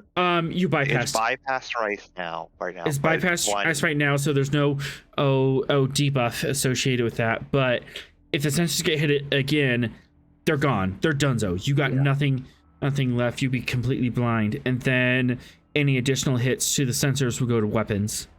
Right. Yeah. I think it's a worthy risk. I think it makes sense. So to sum up, to see if I have the correct idea, the basic idea is we have the shuttle like launched and ready. We blast their shields down. Shuttle performs a falcon, parks on the hull, beams somebody in, gets the defector, beams him back to the shuttle. We either recover the shuttle and leave, or we both warp our separate ways. Sounds fucking awesome to me. Quick, Okay. easy out. And it Um, would probably be like 1 or 2 people going onto that ship, Yeah. with Vera Um, staying on the shuttle. Second question. Once the shields are back up and the shuttle is parked on the hull, can they fly out of the shields? Shields would have to drop again, or they could do something dicey while they're in there. Sabotage. So reminder about the fun little toys that I still have in my possession. I mean, within the shield. So here's the thing. We're not doing the. Within the Bananas. shield bubble, Alright. you can attack the shield emitter without the shield's resistance. So that's one. Oh, that's true. See, That I was is the thinking thing. You we would either that or basically be able to hit them on bare hull, so you would just completely bypass their air shields. also another thing. Would I be able to rig up like basically like a 24th century equivalent of like a USB stick with a virus on it? Because what if they just plug that into a computer while they were in there, and oh no, there go the shields. Something you look into. Possibly. It would be a contested roll on their part, but you would have to preload the USB stick with a control engineering roll of your choice. If you hit it, the USB is loaded with that virus, and then you plug it in, and they would have to check against what score you hit. Yeah. If we're gonna do that, then I think we might have to send the Klingon and the hammer. I'd be Have a down. 2-man party of the 2 of us You mean Atrom and and me. Fox? You're giving me permission to break things violently? Yes. Well, I mean it's Fox, so you know. Goes with that I same. will mess with all of their delicate instruments. So splitting the teams up this way, we could have Ross and Sorrel stay on the Gungnir, and then Yep. Vera, Atrom, and Fox go on the Sleipnir. But we're combat Yeah. monsters. Yes. You're not combat officers. Ross and Sorrel on the Gungnir, Vera on the Sleipnir, and Atrom and Fox are the boarding party. And if you have an idea about secondary characters you want to put, Boarding party should be small. The 2 of us should yeah, you don't really want realistically be the Yeah. only one going. It's The only other person we'd want to bring is like another tactical officer, but we need to keep the second tactical officer on the Gungnir to fire the weapons while Fox is gone. Fox, you can and bring a tactical team, just two momentum, and you can have a tactical team with you and just a floating pool of red shirts. I mean, sure. if it's stealth or Couple of meat like shields. Vera's no slouch in stealth or combat. Like she doesn't have to. Yeah, but You're the getaway driver. My That's whole the thing. Yeah. You're the that's getaway my whole driver. thing. Leave you We need to on get the that shuttle so we to can make beam a us out. Vera, you are definitely the getaway driver. Yeah. I'm not doubting your skills, Vera, but your piloting skills are better than anybody's. So having you right there ready to go is a lot more important than being on the ship with us.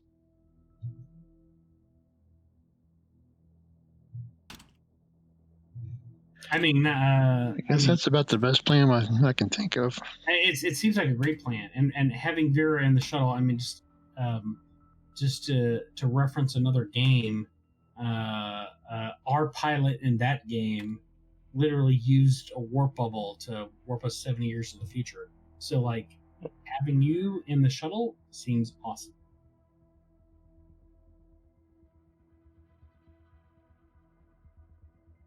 Not to mention, you can cause a little extra distraction and mayhem by just randomly shooting bits of the hull while you're parked on it. In that regard, we could have we could have one of the security officers on there with her. To help with the shooting. Zogar, because I'm Zokar with you guys. No. I literally Yeah, just Zogar should be with you guys. Yeah. whichever way, because I gave him an assist when he's assisting.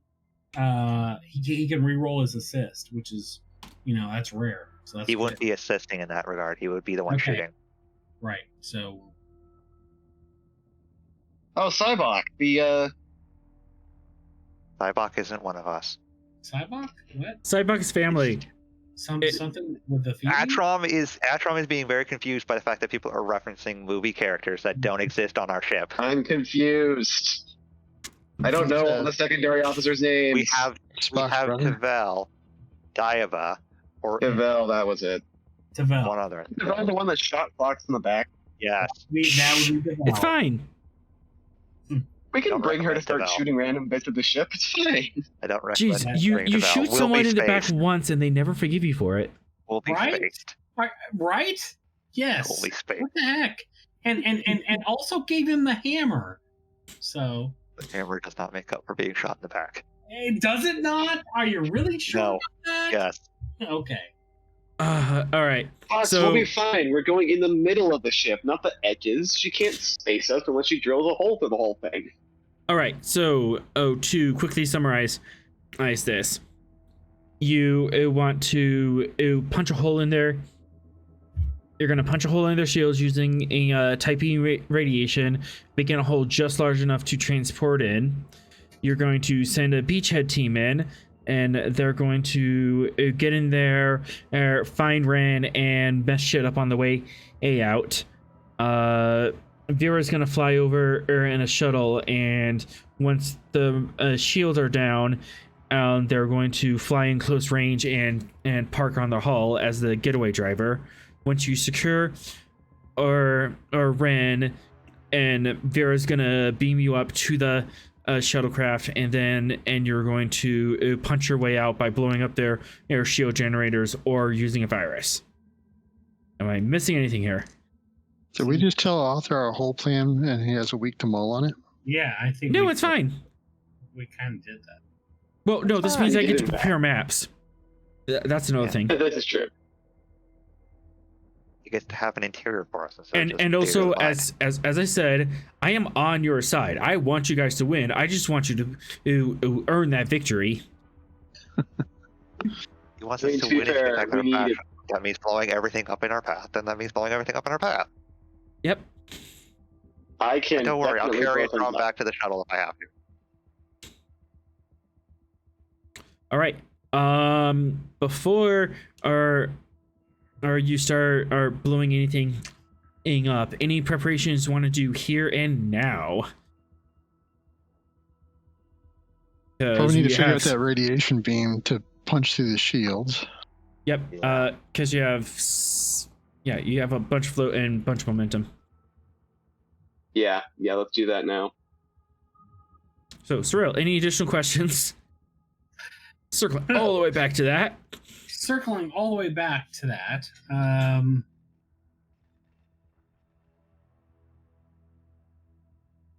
So we have this specific location. Do we have the best location to breach? Yes.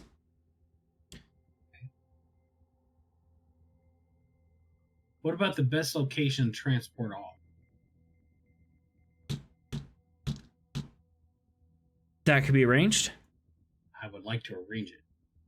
All right, you have a pre-arranged transport site. That actually would help because as that means Vera's not going to have to scan around the entire ship. That's great.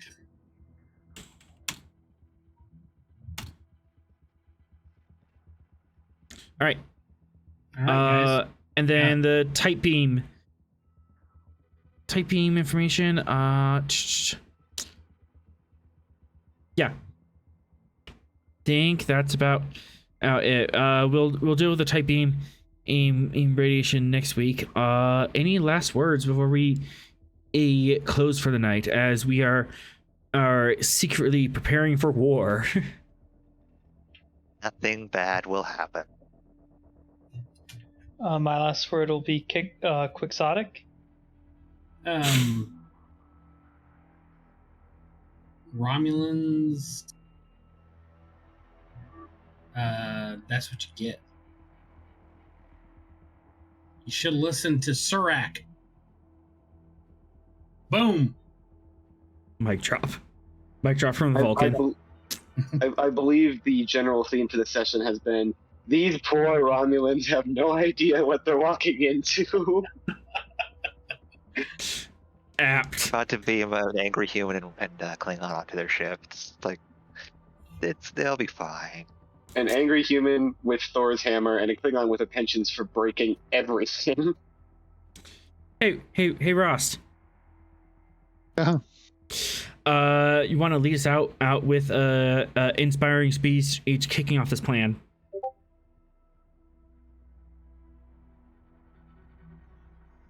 Gentlemen, ladies, I think we have a plan to recover our Romulan defector. And it's incredibly sneaky. It's wonderful. It's something that a Romulan would come up with. And I'm very proud of you for coming up with it.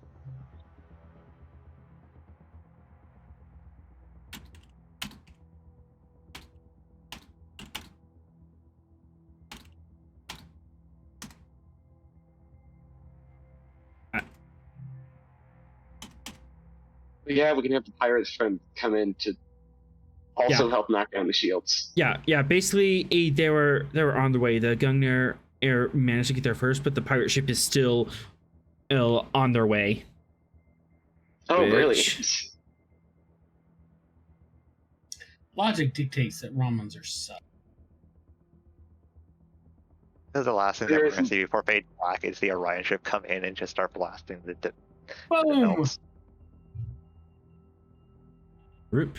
I don't think there's really anything subtle about this plan, except for maybe the initial entrance. I think that's pretty sneaky. Beaming over is about the subtlest this plan is going to get. There's a whole ton of options here. Look. The needs of the many outweigh the fuck Romulans. Hey, PG-13. You only get one a night. That was my one, right? You can use it. Yeah, that was the one for all of us. That is one vocal. That was my one. Okay. That was the one for all of us. We don't get another one. Did Romulans hurt you? All right. I'm gonna put this in here so I don't forget who your amazing captains. They shot Gyro. It's fine. Yeah. Don't shoot Gyro. Just saying. I was gonna shoot Gyro again. Oh. All right. And on that note, again, I wasn't planning this being what are we on part 5 of this freaking I don't adventure? Yes. 3 or 4 at least. Yeah, we're like the season finale of DS9 over here. But we finally got the crew together, and the Romulans are defecting using diplomacy to dissuade you from attacking, and instead we are going to do a boarding action on a Romulan bird of prey, and that's what we have to look forward to next week. Woo. Woo woo. This is technically part 7. Next week will be part 8. Wonderful. We only had Klingons in this boarding party. We started this whole defector. You do have a Klingon on the boarding party. In episode 11. I mean, like a lot of them. Yeah. It's going to be awesome. I think you're right. Yeah. So I managed to take a rescue mission off a hanging thread off of one ship, and I managed to turn it into this entire freaking arc. An arc that has slowly decayed Thorell's sanity. Part of that was thanks to Atrum. Thank you, Atrum, for making this at least 3 episodes longer than it needed to be. If it wasn't for that EMP, Man. You had enough threat. You could have spent it to do something of the same effect. I'm just joshing with you. And with that, the credits will roll. Let's get to my face cam. Be sure to catch us next week, Thursday, 7 p.m. here on Twitch to catch our next adventure on the frontier. Thank you to our awesome and players tonight. Music provided by Kevin Macload. You can check out his royalty-free music at incompetech.com. Be sure to catch us Sunday night at 7 p.m. as I do our Not Very Nice podcast chatting stream where I talk about my thoughts on this episode, and I'm working on making RPG lessons, and I did a slideshow last week and that was kind of fun.